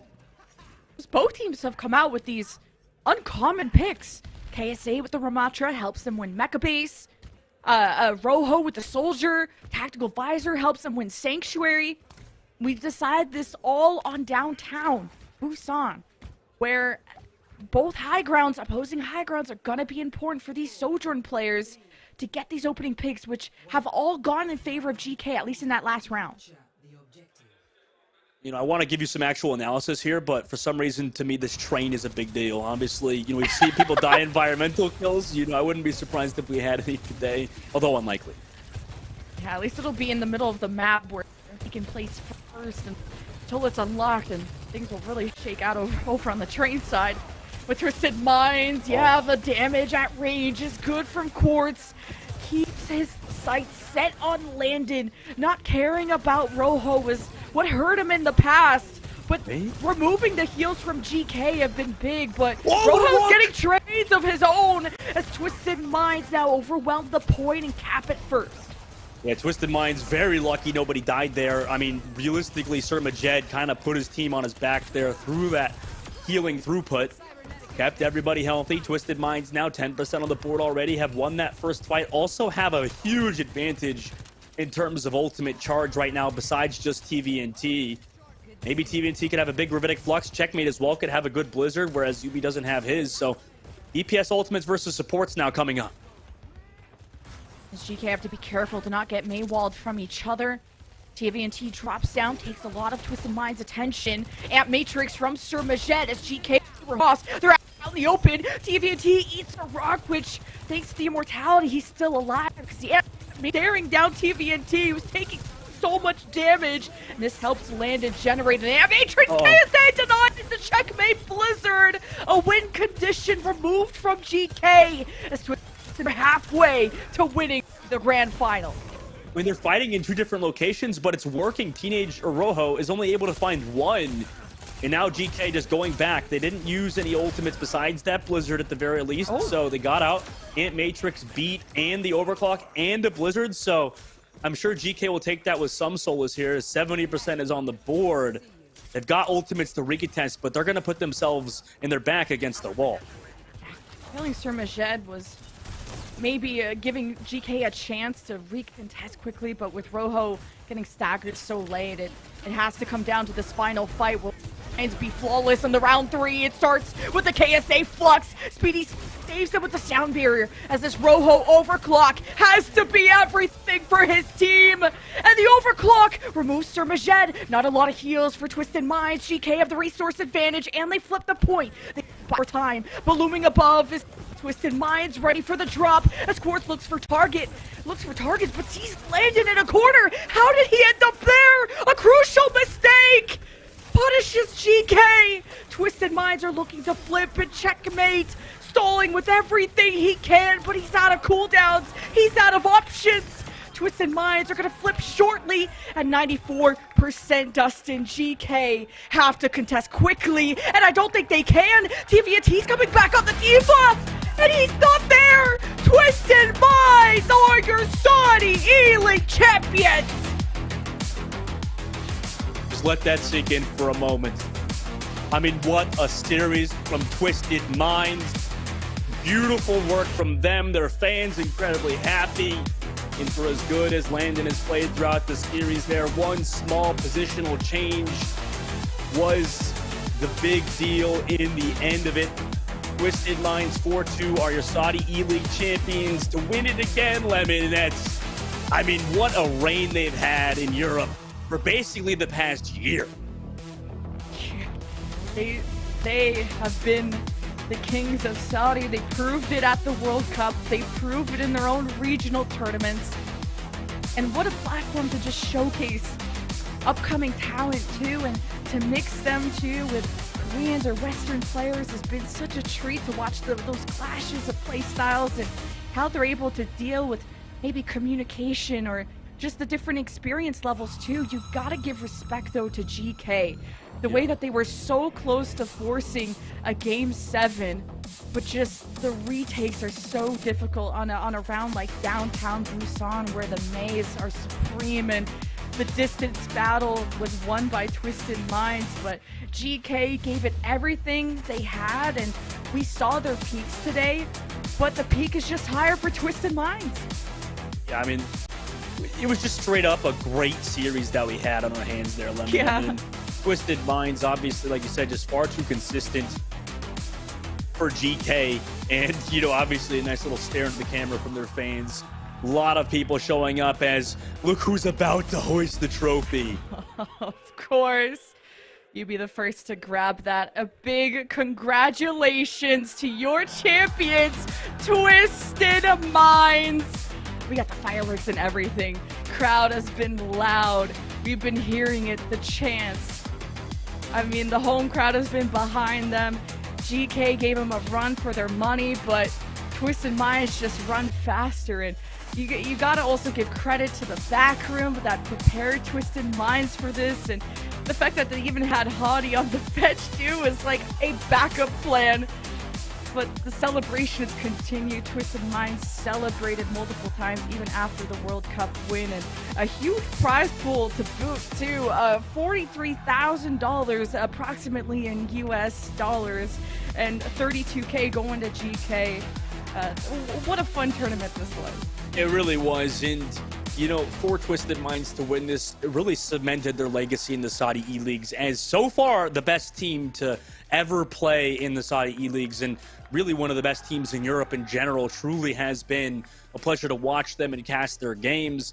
I just wonder who's going to take that trophy home, Lemon. I mean, I kind of want it, to be honest with you. Maybe they'll send a little part of it home to me, but that's a beautiful trophy to take back. I'm curious. Maybe Hadi gets it. You think Hadi brings home the trophy? No way.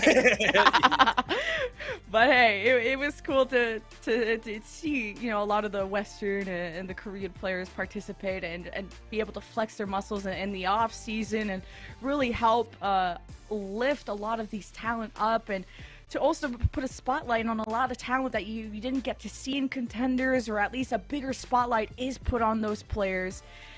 This has been so fun, and this wasn't just the same mirror matchup. We got some really cool strats coming out with the soldiers, the Ramatras, just all types of different stuff. Yeah, I think this just goes to show, you know, what local and regional investment does for teams, right? I mean, obviously, if you're going to have a bunch of these Saudi players play with these Koreans and against these Korean players and foreign players in general, some of the top talent in the world, you're going to improve. And overall, it's been steady improvement from a lot of these Saudi Arabian players. And obviously, with a mostly Saudi team winning it all, kind of proves that point. Absolutely. What a treat we've had. Big congratulations to Twisted Minds. And I'm curious what our analysts think about all the strategies we've seen today and the effort we saw out of GK. So let's go check in with Christopher and Commander. Thank you, Lemon. Thank you, Dustin. Welcome back to the analysis desk with STC Play. I'm here with my man, Chris, and it feels like we finally just about got the series we were promised. Yeah, I think by far the best series we saw of the entire event. I think we obviously made a real push this week to try and build GK as a team that could take down Twisted Minds, and maybe it looked like we were wrong earlier in the week, but I think that this series across every map was so close.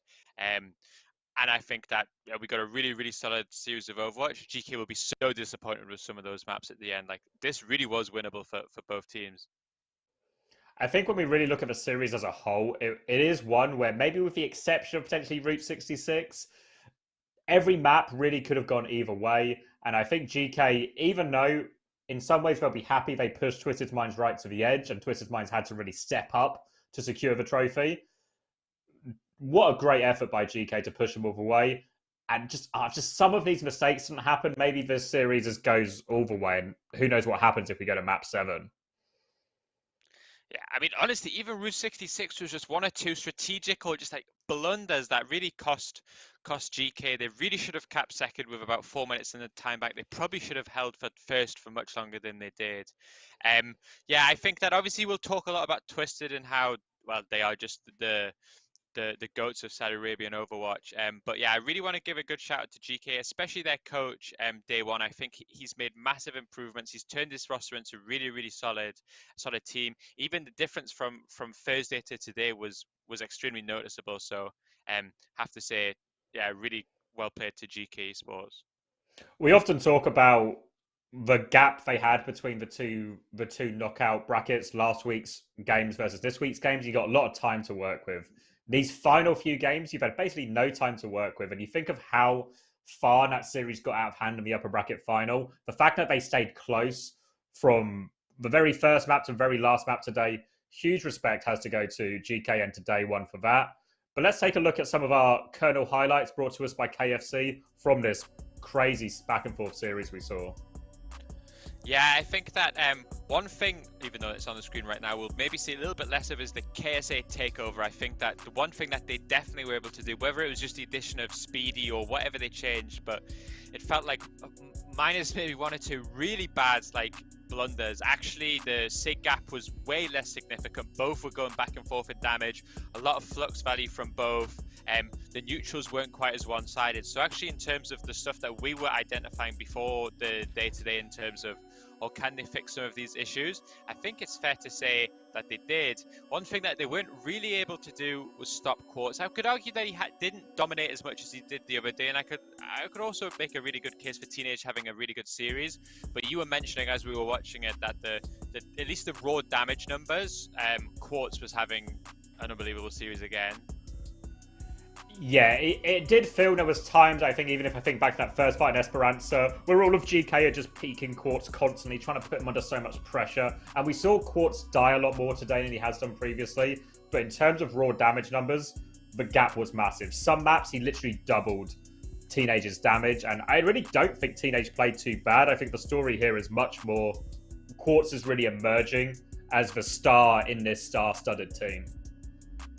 Yeah, I think especially for the ults, I think this was as we see one on our screen right now, this was just a very common theme. If Quartz has ult, then he's inevitably going to take over and kill Free, regardless of the situation, like, as you see another one. I think you're right. I think that obviously later on we'll talk about, or we'll see the MVP of the whole tournament, but I think I'd be shocked if it went to anyone but Quartz.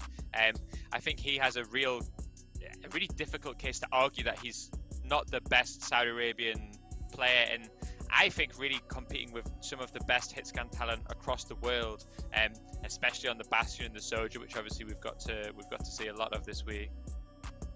We can maybe take it back and start there, because there's a lot has happened, and I imagine people have maybe picked up this game at different points in time. So if we cast our minds all the way back to Samoa, where it all started, this is where we got our first sort of glimmer of hope that GK are here to play. TVNT looked good.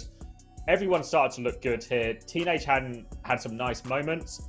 But I think this is the start TVNT needed to have after his performance in the upper bracket final. Yeah, I think there was one really nice flux for him to clutch a fight. And just in general, what was happening a lot on Thursday was he was just getting run over when neither team had ult. That wasn't happening. Obviously, I think Samoa kind of comes down to, it was actually similar to Busan in terms of both teams had little like quirky addition to the comp. We saw some Symmetra from GK, which is slightly rare. We saw obviously the Orisa from Twisted, which we saw the other day too. So this one was, it was really back and forth, close, maybe decided by which team was able to make like slight adaptations like to their comps to fit the map a little bit better. But we came away from map 1 and, to be fair, map 2 thinking, I kind of had this idea in my head that it was going to be 4-0, but I was like, this is way closer than the 4-1 in terms of each map was looking really, really close. Even maps 1 and 2, when GK lost, actually, it was like that Midtown especially, right? Like really could have expected a full cap. If they hadn't made like 1 or 2 mistakes on the defense, they could have held it out. This is where we maybe start to get into the main issue that GK ran into, because I think consistently across all 6 maps, their neutrals looked good, their ults looked pretty good, but there was just several moments, maybe a couple every map, where it was just disaster time.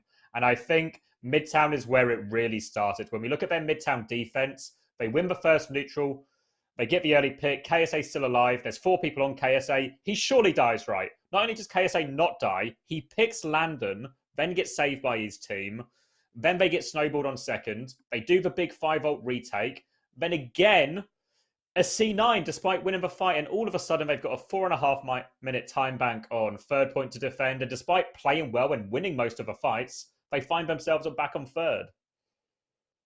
Yeah, I think one thing that we were pretty critical about was, at least like backstage in our green room of sorts, I think that when we saw GK looking good, Checkmate was gapping everyone, where actually what was kind of happening today was I felt like Checkmate was like falling behind a little bit, like especially in those first few maps, like 1 or 2 bad mayouts. We can now bring up the Gidia MVP. I think I know who it's going to be. I know who I would give it to, and what a surprise, I'm right. I think I think not much to say about Quartz, except I think he's just been on another level to almost every other player in this tournament. Obviously, someone has some really strong performances, especially like when losing, he was like a real shining star, but actually Quartz consistently looked like the best player in the server every single time he got going, and actually to such a degree where it felt like if you'd put him on GK, maybe they would have won today. Yeah, to put that, especially some of these numbers into context, if you look at damage per minute, that 1036, for comparison, Teenage was playing pretty well, getting picks, was on 691. So it's almost 50% again on top of what Teenage was able to do. That's a huge gap to have, especially in a game that was this close. You think, like you said, you imagine where would Twisted Minds be if they didn't have Quartz to pull them out of all these situations today? Yeah, I think so, absolutely. I think that I think especially when you look at it across 6 maps, like a 40% advantage on damage is really significant. It can always happen 1 or 2 maps, like if one thing goes wrong, but consistently, a lot of that has to have come from the ult. I think that's where a big portion of Sojourn's damage comes from, just like constant shots. And it feels like that's where Quartz was getting the most value. A lot of fights, I remember we were watching some Route 66 and it's like, oh, well, it's like both teams have disengaged, it's a neutral, we'll see which Sojourn hits the headshot first. It was always Quartz.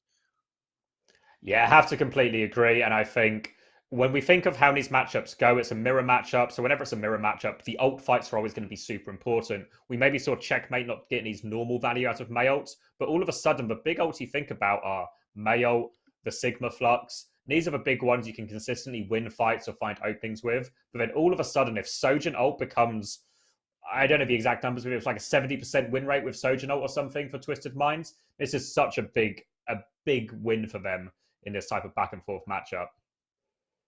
100%. I think that one thing that we can definitely say is Checkmate's Mei ults when he was on Florida were always phenomenal. I think up until today, the same, always getting the most value out of basically anyone that I saw.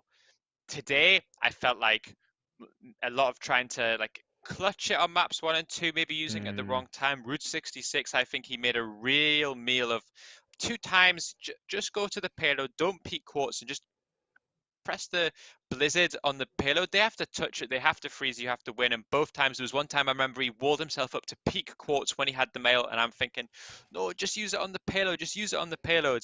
And actually, it felt like, in a way, the problems that they fixed, GK, they kind of let the things that were going well for them slip up in other ways. And if they could just find a way to put the whole piece together, I think they've got a really, really good chance to win today. We talked a little bit about the idea of, do they speed up the tempo and play more aggressive? And it certainly felt like, especially when you look at the situations they committed ults in, they really were playing to play as high confidence as we can. Let's try and win situations. Let's believe in ourselves in these clutches. And sometimes it worked, sometimes it didn't. That's the nature of trying to go clutch for clutch with a really talented team like Twisted Minds. But I think overall, it did more favors than it didn't. It was just, like you said, that Route 66 attack one really probably comes back to bite them. Yeah, I think you're right. I think that like one thing that maybe we can say is, as the series went on, Route 66 and Busan were actually maps that the Saudi Arabian World Cup team played a lot, whereas actually there's probably a good chance that GK didn't practice those ones as much. So maybe like the longer this series went on, like just a tiny bit of experience came into play, and I think that was maybe one of the factors, which is why Twisted Minds just got over the line.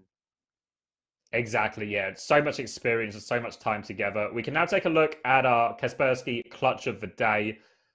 No surprises who's going to start sweeping up a lot of these awards and lots of these big plays today. It's the main man again. He did so much for his team here. And as much as I think GK deserve a lot of credit, if we want to talk about big performances in big games, you can't ask for much more than this. The more I've watched Quartz over this tournament, the more I really think it's a shame that he never played an Overwatch League last year, because I really think this kid is absolutely insane. Makes a real case for the best like European hit scan. Maybe has a real argument based off his last 2 performances to be the best hit scan in the world right now. And it looked like he was one of the import slots. You know, like these teams bring in their import players. In theory, you get the stars, but actually they just had one from home, and yeah, just those ults, unbelievable. They could never win a Sojourn duel when both teams had ult. It's such a huge swing. When we talk about how close this matchup is, if you can just be getting that value out of the Sojourn ult, or same would be true with some of the weaker ults like Window as well. If you can just get more value out of those small ults, these are the fine differences. And I think especially across the series, when you think of, he did have more deaths, but the amount of pressure GK were actively trying to apply to Quartz in all situations. Don't let this guy peek. Use our cooldowns on him. Make his life harder. But it didn't stop him. And I think that's a sign of a really great performance where teams will adapt to try and deal with you specifically because you're such a big threat. But can you still deal with that adaptation and still have the same impact for your team? Yeah, I think so. I really feel like a lot of the changes GK tried to make worked. Like the neutral 50 win rate must have been pretty close to 50-50, I would say. Like when we watched the series on Thursday, it was like 90% Twisted Minds. Today, I think they evened that up a lot. I think both Sigma were getting value. I think Quartz was definitely getting less opening picks in fights just from the left click into the right click. But when he got ult, that's when it was almost impossible to stop him. Yeah, I think I maybe want to give a special shout out before we focus on Twisted Minds for the ceremony to TVNT, who really put on an absolute class performance here. For someone who had such a poor performance, a couple of maybe crucial mistakes, but he was hitting crazy rocks, he was hitting crazy fluxes. He was really doing everything he could to help make it such a competitive game. Yeah, absolutely. I really think that this was a series where both teams will go away being pretty happy. I think that Twisted will probably know that they've been pushed harder than they probably expected to. GK will know that they did really well. And whilst these losses always hurt the most, I think there's also a lot that you can take from it in terms of, you know what, we did pretty well. I think overall, this event, one thing that's really come out of it, from not just the two teams we saw in the final today, but some of the teams we saw earlier, was the amount of talent in the region, particularly on that hit scan role between Teenage, Quartz, and QLM especially as well. There's so much talent across the board. TVNT really comes out, like KSA won the World Cup on Sigma. If you go toe-to-toe with him, you really put yourself in an incredible position. So I think there's been a great showcase of all the talent we've had. And on that note, I think it's time for us to say goodbye, Chris. Thank you very much for having us, for tuning in. Hopefully you enjoyed it. We can head down to the stage now so everyone can get their medals, get their trophies, and celebrate. See ya.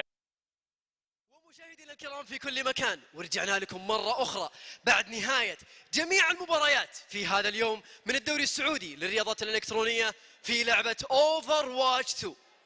لا مجال للعودة ولا مجال للتعويض بعد نهاية الجراند فاينل. Welcome back, everybody, again on this stage. And oh my, Twisted Minds and GK Esports. What an amazing match we just saw on the stage. That's the finals that we've been promised a long time ago. And we just saw what happened. And I was actually exposed that what happened on GK and Twisted Minds. The battle that against them and the revenge from GK Esports from the lower bracket. That was something else, Waji. فعلا يا نورمان، الأحداث اللي كتبوها لنا اللاعبين في الفاينل كانت مذهلة، ولكن الآن أعزائنا الحضور ومشاهدينا الكرام لازم نتعرف على الثلاث مراكز في بطولة Overwatch.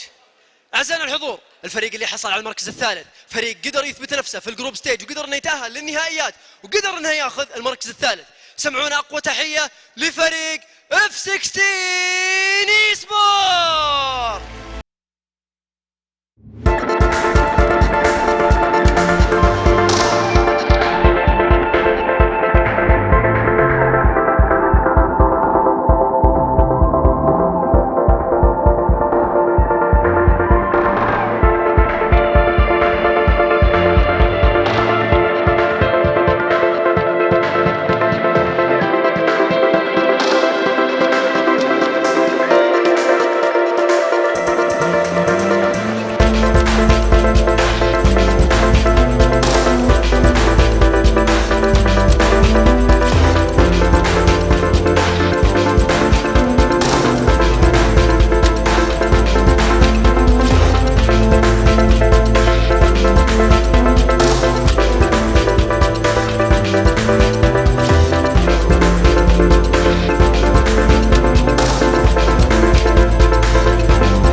ثمهم لولا الله ثمهم ما قدرت اجيبها والله.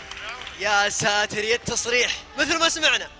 And big respect and shout out again to the MVP Quartz, saying that the teamwork right here is the reason why he became the MVP at Saudi League for Overwatch 2. The second question, and we want to know, what's the plans for the future يا وجيه؟ وش خطتكم الجاية اللي بتكون معاكم في Overwatch؟ باذن الله مستمرين ان شاء الله، اي بطولة تصير باذن الله انها بتوستد. باذن الله. يا ساتر، قاعد اسمع تصريحات قوية انا اليوم. And I'm hearing that too, Wajih. Right now, Twisted Minds journeys is easy for them as long as the Twisted Minds, the champions. Right now, it's easy for them. But we want to know what they're planning for the future. Also, how was the journey at eLeague يا وجيه؟ كيف كانت خطوتكم في الدوري السعودي بعد ما اخذت المركز الاول؟ وصراحة حاب ابارك لك مرة ثانية بعد ما اخذت الام في بي. الله يبارك فيك.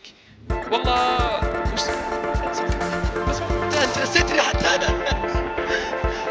كيف قدرت تاخذ المركز الاول؟ يعني بعد قصة كفاح صارت معاه. والله اول شيء الحمد لله ان وقت الدوري السعودي جاب وقت مناسب لنا بعد كاس العالم. كاس العالم الحمد لله نتدرب 10 شهور 9 شهور، الحمد لله يعني جاب وقت وحنا بافضل مستويات. يعني كعسل الحضور سمعونا اخو تحية للاعب كوارتز يستاهل. One more time for the MVP Quartz.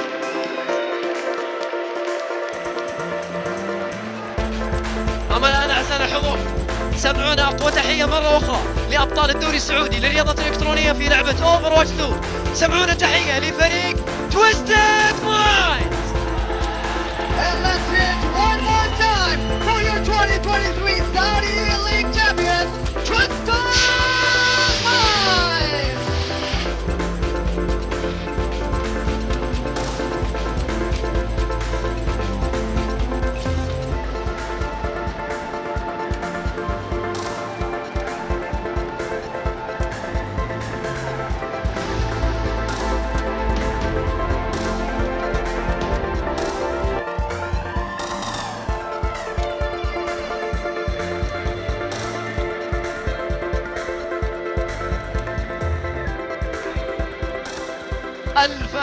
ألف مبروك لفريق تويستد مايند بعد حصولهم على المركز الأول، وهارد لك لباقي الفرق. أما الآن أعزائنا الحضور والمشاهدين الكرام وصلنا إلى نهاية وختام الدوري السعودي للرياضة الإلكترونية في لعبة Overwatch 2. شكر خاص لكل من تواجد معنا في الفيديو، وشكر خاص لكل من يشاهدنا خلف الشاشات، وشكر خاص أيضا للاستديو العربي والإنجليزي. كنت معكم أخوكم وجيه مقدم في بطولة Overwatch، ولا ننسى أن في بطولة 21 ديسمبر بتكون معانا لعبة Call of Duty أو Modern Warfare 2. فنشوفكم إن شاء الله على خير. الموضوع عندك يا روم. يعطيك ألف عافية وجيه. Ladies and gentlemen, thank you so much for being here with us. Also, big shout out to all our lovely talents up there, analysts and casters. That was the end of Saudi eLeague Overwatch 2 2023. Twisted Minds are your champions. Thank you so much. I am Normal, aka Yusuf, the stage host right here alongside the amazing Wajih. Thank you so much, everybody.